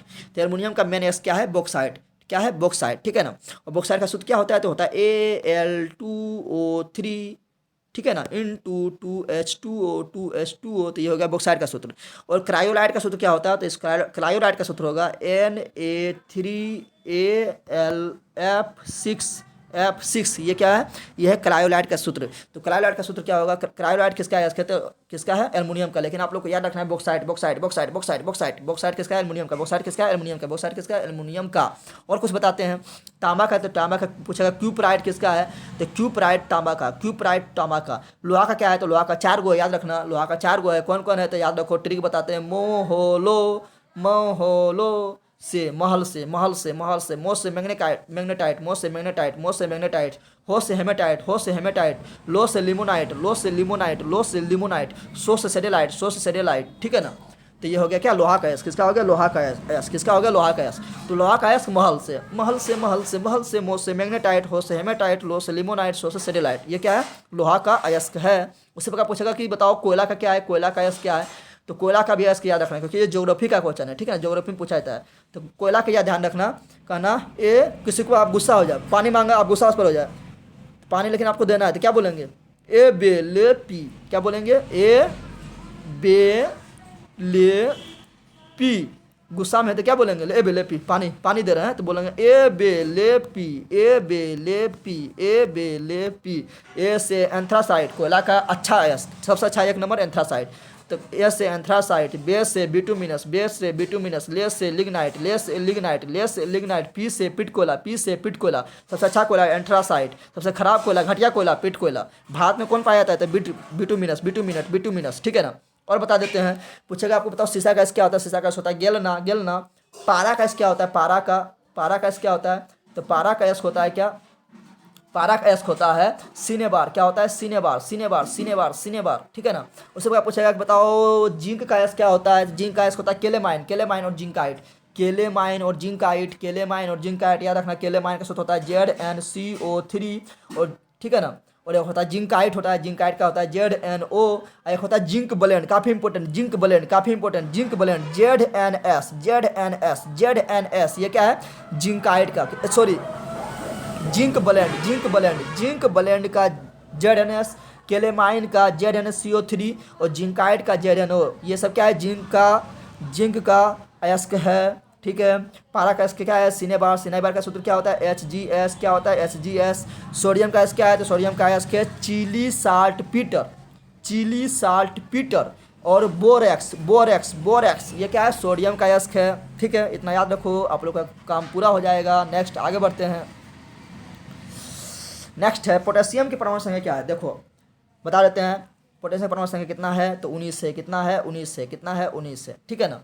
तो आप लोग कुछ याद रखो, हाइड्रोजन का 1 होता है, हीलियम का 2 होता है, लिथियम का 3 होता है, बेरियम का 4 होता है, बोरोन का 5 होता है, कार्बन का 6 होता है, नाइट्रोजन का 7 होता है, ऑक्सीजन का 8 होता है, फ्लोरीन का 9 होता है, नियोन का 10 होता है, सोडियम का 11 होता है, मैग्नीशियम का 12 होता है, एल्युमिनियम का 13 होता है, सिलिकॉन का 14 होता है, फास्फोरस का 15 होता है, सल्फर का 16 होता है, क्लोरीन का 17 होता है, आर्गन का 18 होता है, पोटेशियम का 19 होता है, और पोटेशियम का 19 हो गया। और 20 नंबर क्या होता है, 20 नंबर होता है कैल्शियम, क्या होता है कैल्शियम। तो 20 तक आप लोग याद रखें। 20 के बाद याद रखें आप किसका, तो लोहा का कितना होता है 26, लोहा का कितना होता है 26, Fe संकेत है, Fe लोहा का 26।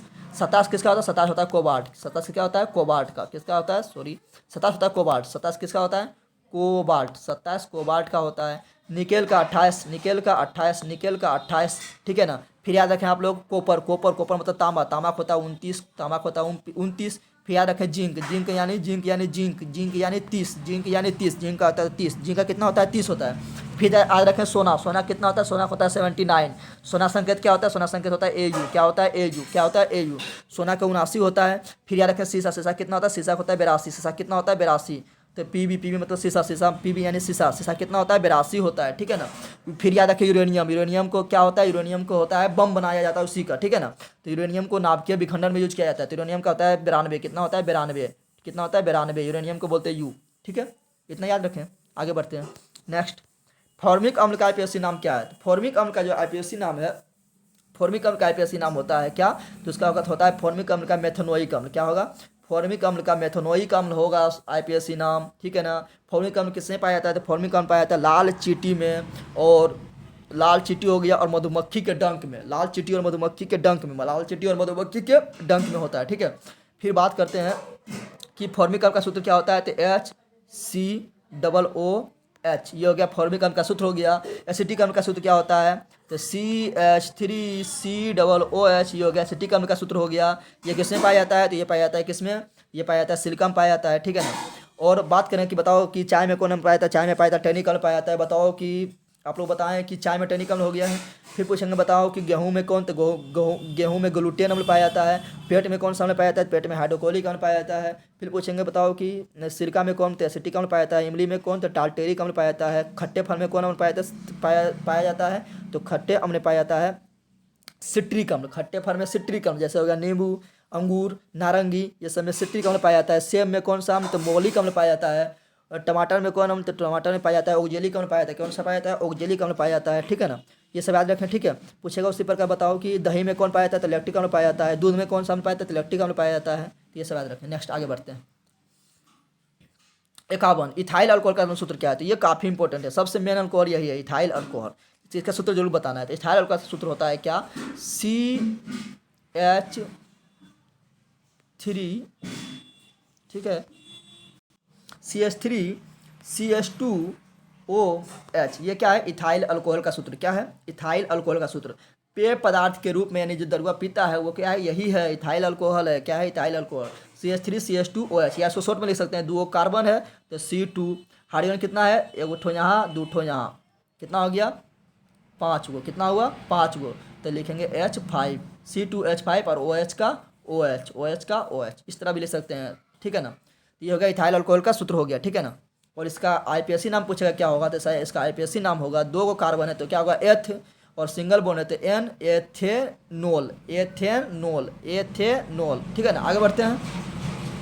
अगला मेरा क्या है, एल्काइन कौन है, बताना एल्काइन कौन है। तो आप लोग को बताते हैं पहले कि देखो एल्केन, एक होता है एल्केन, एक क्या होता है एल्केन, क्या होता है एल्केन। फिर एक होता है एल्किन, क्या होता है एल्किन, एल्किन। फिर होता है एक एल्काइन, क्या होता है एल्काइन, एल्काइन। एल्केन का सूत्र होता है CnH2n+2, ये होता है एल्केन का। एल्किन का क्या होता है, यहाँ दो कम कर दो तो हो जाएगा एल्किन का, CnH2n हो गया। और एल्काइन का क्या होगा, तो इसमें दो और कम कर दो यानी CnH2n-2, ये क्या हो गया एल्काइन का, ठीक है ना।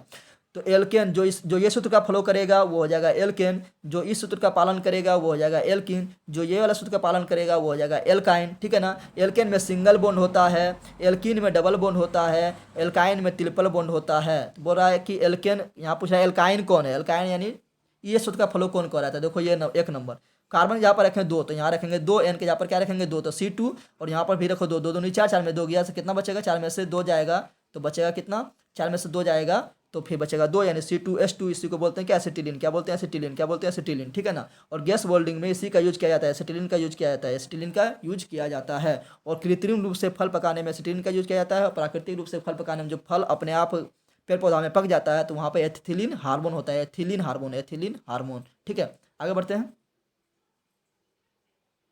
नेक्स्ट क्या है, नेक्स्ट है चीनी का रासायनिक सूत्र क्या है।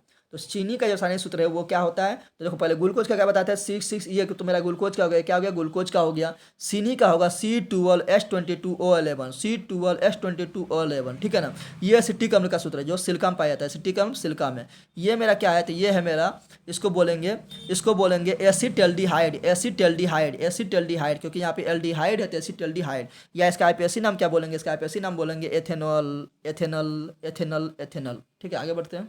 नेक्स्ट एसिटिलीन में कार्बन कार्बन के बीच बंधन क्या है, तो एसिटिलीन का ही बताया था, एसिटिलीन क्या है तो वो क्या है एल्काइन है। एसिटिलीन क्या है मेरा, एसिटिलीन मेरा क्या है, तो एसिटिलीन मेरा एल्काइन है, यानी कार्बन कार्बन के जो बीच होगा इसमें ट्रिपल बॉन्ड होगा, कितना होगा ट्रिपल बॉन्ड। एल्काइन में 3 बंधन, एल्किल में 2 बंधन, एल्केन में 1 बंधन, ठीक है ना। तो ये एल्काइन है, एसिटिलीन क्या है मेरा एल्काइन है, तो इसमें होगा 3 बंधन, ठीक है ना। आगे बढ़ते हैं। नेक्स्ट है श्वसन के अध्ययन के लिए उपयोग किए जाने वाला बीज कौन है, बताओ। अगर बीज को हम सुखा देंगे यानी भून देंगे तो सूख जाएगा, सुखा देंगे तो उसमें क्या, उसमें अंकुरित होगा, मतलब उस बीज को लगा सकते हैं, नहीं लगा सकते तो सूखा बीज नहीं। अरे बीज को उबाल देंगे, बीज को उबाल देंगे तो क्या होगा, बीज काम का रहेगा, उसको रोपेंगे तो होगा, नहीं होगा, तो ये भी नहीं होगा। कुचला हुआ बीज को कुचल दो, ठीक है, मार को कूट कूट के कुछ को कुचल दो तो उससे होगा, उससे भी पौधा नहीं होगा, तो ये भी नहीं होगा। अंकुरित बीज यानी जो बीज अंकुरित हो जाता है, ठीक है, चना उना को फूलने देते हैं तो कुछ दिन छोड़ देते हैं, क्या होता है वो अंकुरित हो जाता है, तो उससे हम श्वसन की जानकारी प्राप्त कर सकते हैं, ठीक है ना। आगे बढ़ते हैं।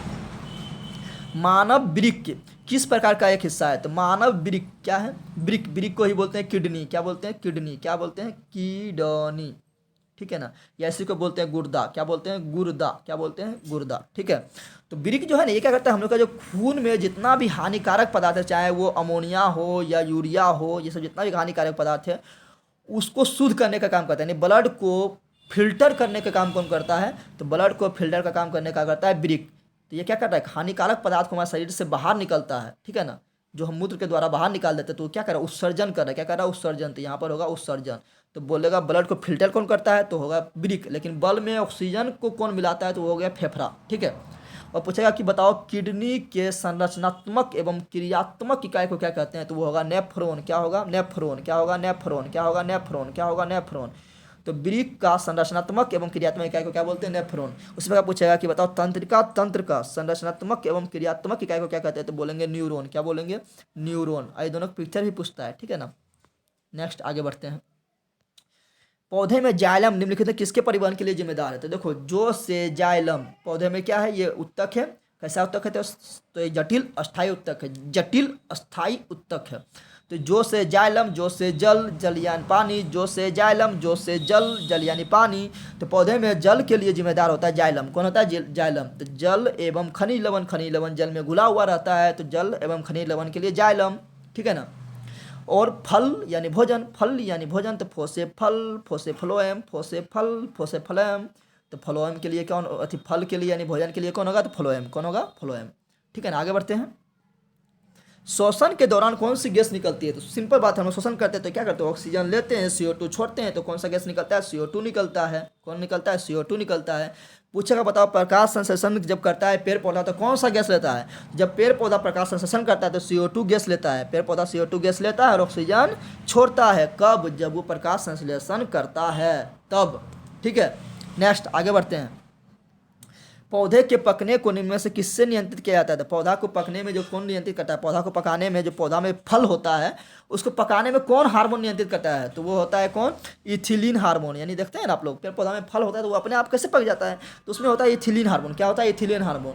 ये क्या करता है? ये फल को पका देता है। फल को क्या करता है? पकाता है। ठीक है ना। लेकिन पूछ आप लोग देखते हैं कि जब घर जो आम आता है तो आम मार्केट में पहले आना शुरू हो जाता है तो वो क्या करता है? वो फल को तोड़ लेता है गाछ से और घर में पकाता है। तो घर में पकाता है उसको बोलते हैं कृत्रिम कृत्रिम कृत्रिम कृत्रिम।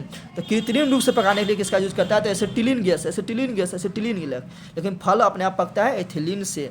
अब याद रखना कि पेड़ पौधा में 5 हार्मोन होता है। कितना होता है? 5 हार्मोन। वो याद रखना 5 हार्मोन होता है। बोलो, 1 number oxygen, 1 number oxygen, 1 number oxygen, 2 number gibberellin, 2 number gibberellin, 3 number cytokinin, 3 number cytokinin, 4 number abscisic अम्ल और 5वां नंबर होता है एथिलीन। 5वां क्या होता है? एथिलीन। तो पौधा में 5 हार्मोन। पोषे 5 hormone: oxygen, gibberellin, cytokinin, abscisic, ethylene. ठीक है, 5 होता है। कितना होता है? 5। नेक्स्ट आगे बढ़ते हैं। न्यूरॉन का वह हिस्सा जहाँ जानकारी की हासिल की जाती है। बताए थे कि तंत्रिका कोशिका के संरचनात्मक एवं क्रियात्मक इकाई को क्या कहते हैं? न्यूरॉन कहते हैं। तो न्यूरॉन का वह हिस्सा जहाँ क्या होता है? जानकारी हासिल किया जाता है, उसको बोलते हैं डेंड्राइट। क्या बोलते हैं? डेंड्राइट। आप लोग न्यूरॉन का पिक्चर बनाते होंगे तो ऐसे ऐसे ऐसे ऐसे से करके फिर ऐसे से हो रहता है। ठीक है ना। और यहाँ पर निकला हुआ रहता है इस तरह गुच्छा है, इसको बोलते हैं डेंड्राइट। क्या बोलते हैं? डेंड्राइट। क्या बोलते हैं? डेंड्राइट। तो इसी से क्या था? सूचना एकत्र किया जाता है। क्या कहता है? सूचना को एकत्र किया जाता है। तो ये क्या है? इसको बोलेंगे डेंड्राइट। तो इसका आंसर क्या होगा? ए नंबर। क्या होगा? ए नंबर। ठीक है ना। एक क्वेश्चन आता है कि बताओ कि दो न्यूरॉन का के जब जुड़ता है, जब 2 न्यूरॉन जुड़ता है तो 2 न्यूरॉन के बीच के खाली स्थान को क्या कहते हैं? तो उसको बोलते हैं सिनेप्स। क्या बोलते हैं? सिनेप्स। क्या बोलते हैं? सिनेप्स। आगे बढ़ते हैं। नेक्स्ट, निम्नलिखित में कौन आपातकालीन हार्मोन है? जैसे मान लो आप लोग किसी से लड़ाई हो गया या आप लोग परीक्षा गए हैं, आप लोग के पास चिट्टा है, 10वां के एग्जाम देने जाएंगे, आप लोग के पास चिट्टा है, आगे पदाधिकारी चेक करना, आपको उठा दिया तो आपको शरीर में जो हलचल होने लगता है ना, अब क्या होगा? ऐसे वैसे आपको क्या करना चाहिए? जो शरीर में हो रहा है हलचल उसको बोलते हैं आपातकालीन हार्मोन। यानी जब पदाधिकारी क्या होगा तो चिट्टा को इधर नुकाओ उधर नुकाओ, या सांप देख लिए तो क्या आपका शरीर में रिएक्शन होगा? ठीक है ना। या किसी को मार दिए हैं, वो ताकतवर है, आप लोग को मारेगा तो आप लोग को मारना है या भागना है, ये सब जो बताता है शरीर में आपातकाल के समय जो निकलता है, तो वो हार्मोन कौन होता है? वो होता है कौन? Adrenaline hormone. क्या होता है? Adrenaline hormone. क्या होता है? Adrenaline hormone. ठीक है ना। ठीक है ना। एस्ट्रोजन किसमें पाया जाता है? एस्ट्रोजन पाया जाता है किसमें? बताओ। एस्ट्रोजन पाया जाता है, यह है फीमेल हार्मोन, यानी ये महिला में पाया जाता है। तो एस्ट्रोजन क्या है? Female hormone. क्या है? Female hormone. लेकिन पूछेगा टेस्टोस्टेरोन ये क्या है? Male hormone. क्या है? Male hormone. ठीक है ना। और एंड्रोजन, क्या बोल रहे हैं हम? ध्यान दो। एंड्रोजन भी क्या है? ये है मेल हार्मोन यानी पुरुष हार्मोन। एंड्रोजन और टेस्टोस्टेरोन पुरुष हार्मोन है, जबकि एस्ट्रोजन क्या है? ये महिला हार्मोन है यानी फीमेल हार्मोन है। ठीक है ना। आगे बढ़ते हैं। नेक्स्ट, निम्नलिखित में कौन सा अनैच्छिक क्रिया नहीं है? देखो पहले समझो आप लोग, अनैच्छिक क्रिया किसको कहेंगे? अनैच्छिक क्रिया उसको कहेंगे जो हम नियंत्रित नहीं कर सकते हैं, जिस पर हमारा नियंत्रण नहीं है, वो क्या है? अनैच्छिक क्रिया। ठीक है ना। और जिस पर हम नियंत्रण कर सकते हैं, जिस पर मेरा नियंत्रण है, वो क्या है? ऐच्छिक क्रिया। जैसे अभी हम नहीं बोलना है तो नहीं बोलेंगे तो ये मेरा नियंत्रण में, ये क्या है? ऐच्छिक क्रिया। हमको नहीं पढ़ाना है तुम लोगों को तो नहीं पढ़ाएंगे, ये क्या है? मेरा ऐच्छिक क्रिया है। ठीक है ना। उसी प्रकार हम अभी कैमरा मोबाइल को हाथों को हम ऐसे कर रहे हैं, ऐसे नहीं करेंगे, ये मेरा कंट्रोल में, तो ये क्या है? मेरा ऐच्छिक क्रिया। लेकिन बोलेगा इसे शोषण, बोलेगा हम सांसें ना लेंगे 10 दिन, ये हमारा कंट्रोल में रहेगा, टेम बोल जाएगा, तो शोषण क्या है? अनैच्छिक क्रिया। ब्लड सर्कुलेशन, जो ब्लड शरीर में जो पंप करता है, हृदय जो पंप करता है ब्लड को, बोलेगा हम पंप नहीं करेंगे, आज 2 दिन रोकते हैं, 2 दिन 10 दिन पंप नहीं करेंगे, ऐसा होगा कि नहीं? वो अपने आप पंप हो रहा है, वो मैं उस पर मेरा नियंत्रण नहीं है, वो क्या है? अनैच्छिक क्रिया। छींक आना, छींक जब आता है तो आप लोग उसको बर्दाश्त कर पाते हैं? नहीं कर पाते हैं, तो वो क्या? अनैच्छिक क्रिया। उल्टी आना, उल्टी को हम नहीं रोक पाएंगे, तो वो क्या? अनैच्छिक क्रिया। दिल का धड़कना, बोलेगा आज बहुत धड़क गया दिल, 2-3 दिन रेस्ट देते हैं, रेस्ट देगा तो तुम्हें टेम बोल जाएगा, तो दिल का धड़कना भी क्या है? अनैच्छिक क्रिया, उस पर मेरा नियंत्रण नहीं है। ठीक है ना। समझ गया।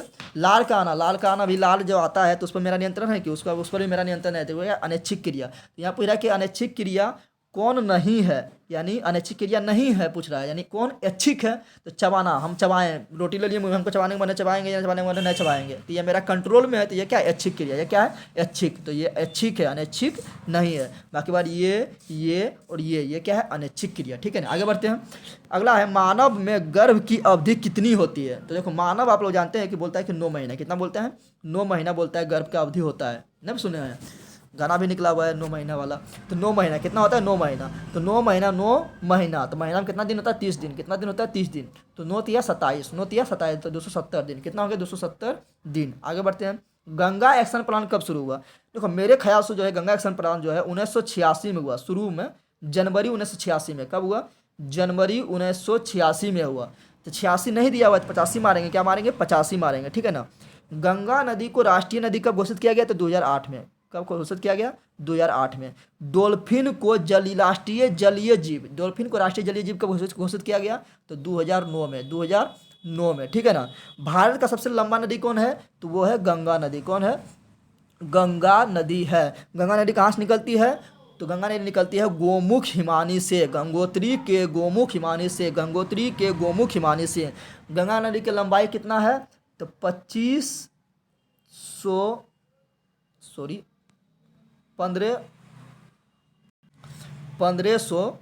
किलोमीटर के लगभग है, ठीक है ना।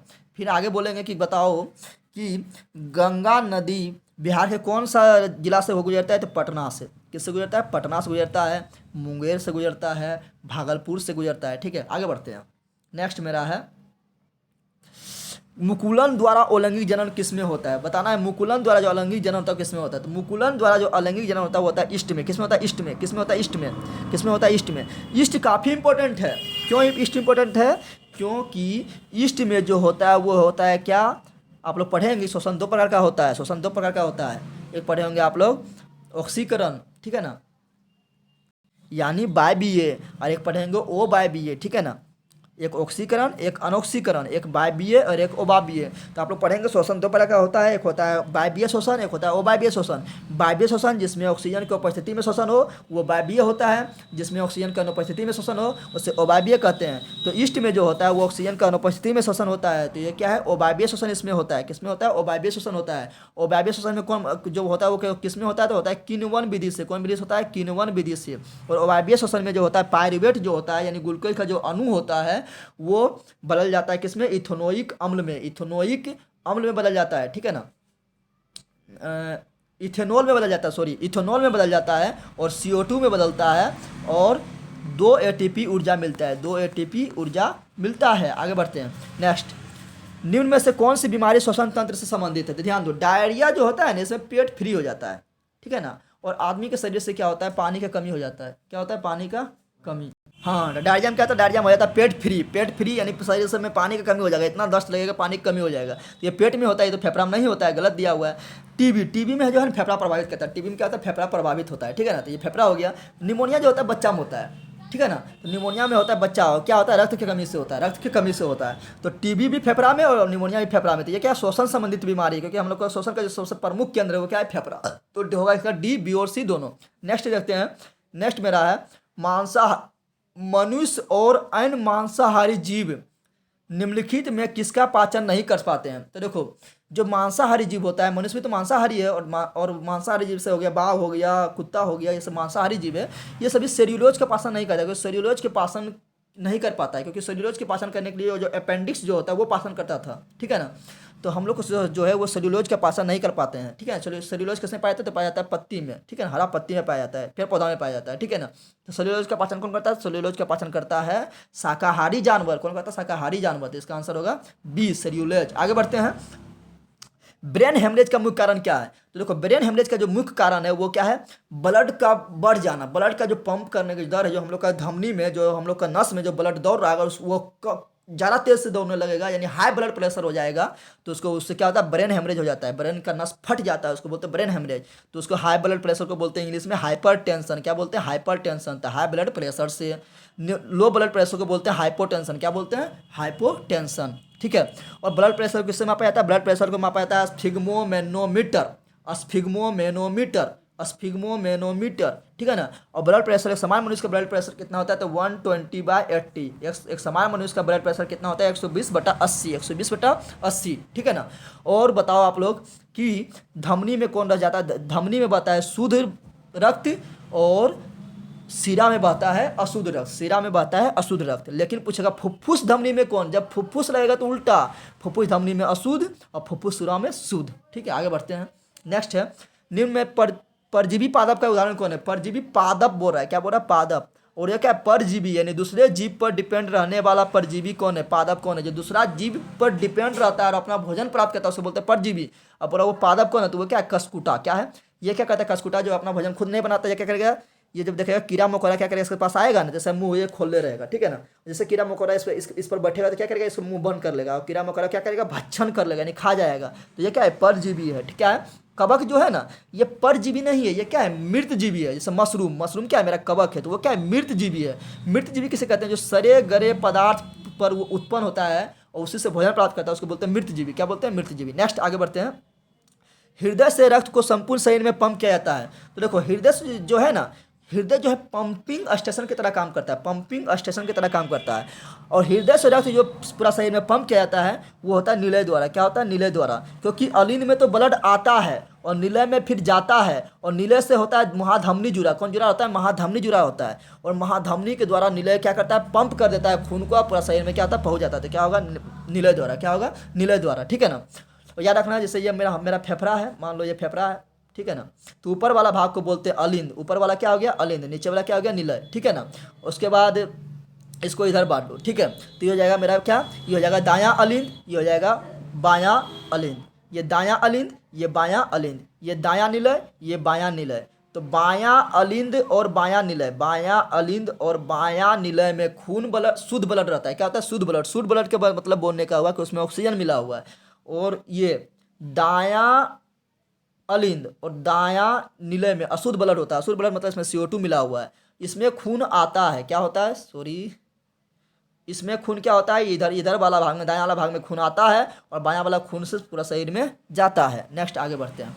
नेक्स्ट क्या है कि हाइड्रा में अलैंगिक जनन की विधि है। तो हाइड्रा में जो अलैंगिक जनन की जो विधि है ना, वो क्या है, तो वो उसका बोलते हैं क्या, उसमें क्या होता है, हाइड्रा का कोई भी मान लो, ये मान लो हाइड्रा हम बना देंगे, ठीक है ना, ये हाइड्रा बना देंगे, ठीक है। जिसका मान लो ये वाला भाग टूट गया, तो ये वाला फिर क्या होगा, फिर पुनर्जनन कर लेगा, क्या होगा, पुनर्जनन कर लेगा। तो इसमें होगा पुनर्जनन, क्या होगा, यानी उसमें फिर से जनन करने की क्षमता होता है, तो हो गया पुनर्जनन, क्या हो गया, पुनर्जनन, ठीक है ना। और इष्ट में मुकुलन, इष्ट में मुकुलन। आगे जनन संचालित रोग कौन है, तो देखो सिफिलिस जो है ये महिला में होता है, तो ये भी जनन संचालित रोग है, ठीक है ना, जनन से संबंधित रोग है। गोनोरिया क्या है, ये भी महिला में होता है, तो ये भी क्या है, जनन से संबंधित रोग है। एड्स दोनों हो जाता है, तो ये भी एड्स क्या है, जनन संबंधित रोग है, तो इसमें होगा सभी, क्या होगा, सभी, ठीक है। एड्स का फुल फॉर्म क्या होता है, acquired immunodeficiency syndrome. AIDS का टीका क्या होता है, एड्स का टीका जो होता है वो होता है HIV, क्या होता है, HIV नामक, सॉरी, एड्स का जो विषाणु नाम है क्या है, तो वो HIV, क्या है, HIV एड्स के विषाणु का नाम है। नेक्स्ट आगे बढ़ते हैं। पुष्प का सबसे बाहरी भाग क्या है, देखो पुष्प का सबसे बाहरी भाग देखते हैं आप लोग, पुष्प ऐसे रहता है बना हुआ, मान लो कि ये क्या है, इस तरह है, और यहाँ से यहाँ पर इसका पंखुड़ियाँ इस तरह निकला रहता है, पत्ता निकला हुआ रहता है, और फिर यहाँ से इस तरह पुष्प रहता है, ठीक है ना। तो ये जो ग्रीन वाला भाग है ना, ये ग्रीन वाला भाग, इसी को बोलते हैं बाह्य दरपुंज, जो पुष्प को सपोर्ट प्रदान करता है, वो क्या है, बाह्य दरपुंज, ठीक है ना। और ये जो बगलबम जो है रहता है उसको चारों तरफ से, उसको बोलते हैं क्या, उसको बोलते हैं दलपुंज, क्या बोलते हैं, दलपुंज, ठीक है ना। ये सब जो पत्ता रहता है उसको क्या बोलते हैं, दलपुंज, क्या बोलते हैं, दलपुंज। अब याद रखना, पुष्प में जो होता है एक होता है नर भाग, क्या होता है, नर भाग, ठीक है ना। नर भाग पर क्या होता है, छोटा छोटा कण होता है, क्या होता है, छोटा छोटा कण होता है, ठीक है ना। तो नर भाग को, पुरुष में जो नर भाग होता है उसको बोलते हैं पुंकेसर, पुरुष में जो नर भाग होता है उसको बोलते हैं पुंकेसर। अब फूल में जो स्त्रीकेसर वाला भाग होता है इस तरह रहता है, स्त्रीकेसर वाला, सॉरी, फूल में जो पुरुष वाला भाग होता है उसको बोलते हैं पुंकेसर, और फूल में जो स्त्री वाला भाग होता है उसको बोलते हैं स्त्रीकेसर। पुंकेसर में परागकण पाया जाता है, ठीक है ना। और परागकण जब जाता है कहाँ पर, स्त्रीकेसर में पहुँचता है, स्त्रीकेसर के वर्तिका के पास, तो वो उससे क्या होता है, निषेचन होता है, ठीक है ना। और जब फूल से बनता है फल, फूल से क्या बनता है, फल, फल किससे बनता है, फल बनता है फूल के अंडाशय से, फल बनता है फूल के अंडाशय से। और बीज जो बनता है वो बनता है फूल के अंडाणु से या बीजांड से या बीजांड से। तो बताओ, फूल का नर भाग पुंकेसर, फूल का स्त्री वाला भाग स्त्रीकेसर, फल किससे बनता है अंडाशय से, बीज किससे बनता है बीजांड से। ठीक है, आगे बढ़ते हैं। ब्लड समूह ए में कौन सा एंटीबॉडी होता है? तो देखो ब्लड समूह ए, तो ए है, ब्लड समूह ए है तो उसमें एंटीबॉडी रहेगा बी। क्या रहेगा? बी, यानी उल्टा। ब्लड समूह ए तो एंटीबॉडी बी, ब्लड समूह बी तो एंटीबॉडी ए। ठीक है ना। उसके बाद ओ को बोलते हैं सर्वदाता। ओ को क्या बोलते हैं? सर्वदाता, यानी ओ ब्लड जिसका रहेगा, ओ ब्लड जिसका रहेगा वो आदमी किसी को भी ब्लड दे सकता है, तो वो क्या हो गया? सर्वदाता। ए बी ब्लड जो है जिसके पास रहेगा वो किसी को दे नहीं सकता है, वो सिर्फ ए बी वाला को ही देगा, लेकिन ससुराई सबको से ले सकता है। तो ए बी क्या है? सर्वग्राही, यानी सबसे ग्रहण कर लेगा, तो ए बी को बोलते हैं सर्वग्राही। ये सबको देगा तो होगा सर्वदाता। ठीक है, आगे बढ़ते हैं। रक्त में ग्लूकोज की मात्रा को नियंत्रित कौन करता है? देखो रक्त में जो ग्लूकोज की मात्रा है ना, ग्लूकोज यानी जो ग्लूकोज किसमें पाया जाता है? ग्लूकोज पाया जाता है मीठा चीज में, जैसे चीनी खाएं, रसगुल्ला खाएं, इसमें क्या मीठा चीज है तो इसमें क्या ग्लूकोज है, चावल में भी ग्लूकोज है। ठीक है ना। तो इस ये समय पाया जाता है ग्लूकोज। तो ग्लूकोज की मात्रा को नियंत्रित करता है इंसुलिन। कौन करता है? इंसुलिन। कौन करता है? इंसुलिन। ठीक है ना। अगर इंसुलिन की कमी हो जाता है तो हम लोग का होता है डायबिटीज रोग, जिसको बोलते हैं चिनिया बीमारी, जिसको बोलते हैं मधुमेह। तो किससे कमी से होता है? तो इंसुलिन की कमी से होता है। अच्छा, इंसुलिन निकलता कहाँ से? तो इंसुलिन निकलता है अग्नाशय से। कहाँ से निकलता है? अग्नाशय से। कहाँ से निकलता है? अग्नाशय से। ठीक है ना। नेक्स्ट आगे बढ़ते हैं। और अग्नाशय जो है क्या है? एक मिश्रित ग्रंथि है। और यकृत क्या है? यकृत एक बाह्य ग्रंथि है। ठीक है ना। और यकृत जो है सबसे बड़ा ग्रंथि, मानव शरीर का सबसे बड़ा ग्रंथि है, सबसे बड़ा अंग है। और यकृत से क्या निकलता है? पित्त निकलता है। पित्त जमा कहाँ होता है? पित्ताशय में होता है। यकृत लगभग 1.5 kg का होता है। ठीक है, इतना याद रखो। नेक्स्ट आगे बढ़ते हैं। पादप वृद्धि हार्मोन कौन है? देखो पादप वृद्धि पूछ रहा है, तो पादप के जो वृद्धि करने में जो हार्मोन उत्तरदायी होता है उसको बोलते हैं जिबरेलिन। क्या बोलते हैं? जिबरेलिन। 5 हार्मोन आप लोग को बताए थे, हम बताए थे 5 हार्मोन आप लोग को बताए थे ऑक्सिन, जिबरेलिन, साइटोकाइनिन, एब्सिसिक और एथिलीन। एथिलीन फल पकाता है और ये क्या करता है? फल को पादप को वृद्धि करता है। पादप को मोटापा बढ़ाने में, लंबाई बढ़ाने में जिबरेलिन उत्तरदायी है। इंसुलिन की कमी से मधुमेह लोग होता है, शुगर बीमारी होता है जिसको डायबिटीज बोलते हैं। एड्रेनलिन को क्या बोलते हैं? आपातकालीन हार्मोन बोलते हैं। क्या बोलते हैं? आपातकालीन हार्मोन बोलते हैं। थायरोक्सिन हार्मोन की कमी से क्या होता है? तो घेंगा रोग हो जाता है, गलगंड, या इसी को बोलते हैं थायरोक्सिन की कमी से क्या होता है? गलगंड रोग या ग्वाइटर रोग या घेंगा रोग, क्योंकि ये आयोडीन की मात्रा को नियंत्रित करता है। ठीक है ना। तो आयोडीन की मात्रा को नियंत्रित करता है, तो ये कमी हो जाएगा तो आयोडीन की कमी हो जाएगा, तो आयोडीन की कमी होगा तो क्या होगा? घेंगा रोग या ग्वाइटर रोग, या उसको बोलते हैं गलगंड रोग। ठीक है, आगे बढ़ते हैं। नेक्स्ट, हार्मोन स्रावित होता है, तो हार्मोन किससे स्रावित होता है? देखो हार्मोन निकलता है अंतःस्रावी ग्रंथि से। हार्मोन निकलता है अंतःस्रावी ग्रंथि से, और एंजाइम निकलता है बाह्यस्रावी ग्रंथि से। कोई पाइप के द्वारा नहीं निकलता है, वो डायरेक्ट निकल के ब्लड में मिल जाता है, इसलिए इसको बोलते हैं अंतःस्रावी ग्रंथि। और जो बाह्यस्रावी ग्रंथि होता है ये एक पाइप के द्वारा बहता है, इसलिए इसको बोलते हैं बाह्यस्रावी ग्रंथि। यकृत मेरा बाह्यस्रावी ग्रंथि है। ठीक है ना। और जितना भी ग्रंथि है, जैसे एड्रिनल हो गया है, पीयूष ग्रंथि हो गया है, ठीक है ना, ये सभी क्या है? ये अंतःस्रावी ग्रंथि है। सबसे बड़ा ग्रंथि क्या है? यकृत है। ठीक है। और मिश्रित ग्रंथि कौन है? मिश्रित ग्रंथि यानी दोनों, अंतःस्रावी ग्रंथि और बाह्यस्रावी ग्रंथि दोनों, तो वो कौन है? अग्नाशय। अग्नाशय से क्या निकलता है? इंसुलिन। इंसुलिन की कमी से क्या होता है? मधुमेह रोग। आगे बढ़ते हैं। मनुष्य के मुख गुहा में कितने जोड़ी लाल ग्रंथि पाए जाते हैं? देखो मनुष्य के मुख गुहा में 3 जोड़ी लाल ग्रंथि पाई जाती है। मनुष्य के मुख गुहा में 3 जोड़ी लाल ग्रंथि पाई जाती है। एक होता है क्या? पेरोटिड ग्रंथि। क्या होता है? पेरोटिड ग्रंथि। पेरोटिड ग्रंथि में सूजन हो जाता है, तो आप लोग देखते हैं फूल जाता होगा यहाँ पर, यहाँ जब फूल जाता है तो जाता होगा, तो यहाँ पर पट्टी डाटा चिपका देता होगा, तो फिर वो सुटुक जाता होगा। ठीक है ना। तो हो गया पेरोटिड ग्रंथि, सब मैंडिबुलर ग्रंथि और सब लिंगुअल ग्रंथि। तो 3 जोड़ी ग्रंथि पाया जाता है। और हम लोग का शरीर में भोजन का पाचन कहाँ से स्टार्ट होता है? तो हम लोग शरीर में भोजन का पाचन मुख से स्टार्ट होता है। पूर्ण कहाँ होता है? पूर्ण होता है छोटी आंत में हो जाता है, पूर्ण पाचन होता है। भोजन का अवशोषण कहाँ होता है? तो जहाँ पूर्ण होगा तो अवशोषण कहाँ होगा? छोटी आंत में भोजन का अवशोषण होता है। लेकिन जल का अवशोषण कहाँ होगा? तो जल का अवशोषण कहाँ होता है? बड़ी आंत में होता है। कहाँ होता है? बड़ी आंत में होता है। हाइड्रोक्लोरिक अम्ल कहाँ निकलता है? तो हाइड्रोक्लोरिक अम्ल निकलता है आमाशय वाला भाग में निकलता है। कहाँ निकलता है? आमाशय वाला भाग में निकलता है। प्रोटीन का पाचन कौन करता है? प्रोटीन का पाचन पेप्सिन करता है। ठीक है ना। प्रोटीन का पाचन कौन करता है?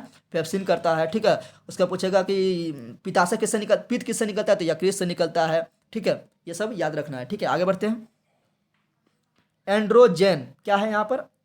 यहाँ पर है एंड्रोजेन कैसा हार्मोन है? देखो अभी हम बताए थे एंड्रोजन और टेस्टोस्टेरोन। एंड्रोजन और टेस्टोस्टेरोन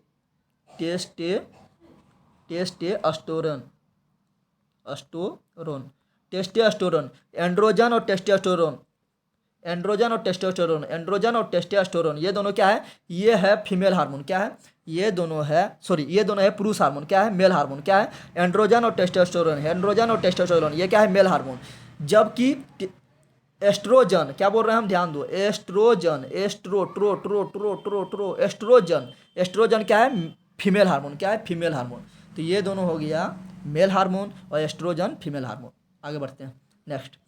मटर को अपने प्रयोग के लिए किसने चुना था, मटर के जो अपने प्रयोग के लिए जो चुना है वो क्या था, तो वो था Mendel, Mendel Mendel Mendel Mendel Mendel को क्या क्या कहा जाता है, तो मेंडल कहा जाता है, पूरा नाम इसका है Gregor John Mendel, Gregor John Mendel, Gregor John Mendel. मटर का प्रयोग कौन किया था, तो मोसे मेंडल, मोसे मटर, ठीक है ना। मेंडल को कहा जाता है आनुवांशिक विज्ञान का पिता, आनुवांशिक का पिता, आनुवांशिक का पिता मेंडल, आनुवांशिक का पिता मेंडल। डार्विन को क्या क्या क्या कहा जाता है, डार्विन को एक किताब लिखा था उसका नाम था प्रकृति चयन का सिद्धांत, प्रकृति चयन का सिद्धांत किसने दिया, तो ये दिया डार्विन, ये कौन दिया था, डार्विन, ठीक है ना। तो इतना आप लोग को याद रखना, खत्म हो गया सीखो। तो बताओ आप लोग को कैसा लगा वीडियो, ठीक है ना। अगर अच्छा लगा तो फटाफट शेयर मार दो अपने दोस्तों के बीच, दिखा दो किस तरह मतलब वीडियो है, ठीक है ना। फिर हम कल डालेंगे, कल हो सकता है तो साइंस या मैथ का डाल देंगे, सो थोड़ेटिव कंप्लीट। तो वीडियो बड़ा होगा लेकिन हम बहुत सारा चीज़ आप लोग को बताने की कोशिश करते हैं, चाहे ट्रिक के माध्यम वो आसानी भाषा से बताने की कोशिश करते हैं। तो वीडियो कैसा लगा कमेंट जरूर करें, आप लोग बताएं, और अच्छा लगा तो फटाफट लाइक करें और शेयर करें और सब्सक्राइब जरूर कर लें, ठीक है ना। और अपने दोस्तों के भी शेयर करें, बता दें, ठीक है ना। और मोनोसर का सोल्यूशन जरूर करें, ठीक है, तो आप लोग को बहुत फायदा होगा। चलो मिलते हैं हम नेक्स्ट वीडियो में। जय हिंद, जय भारत, जय बिहार, जय हिंद, बेस्ट ऑफ लक।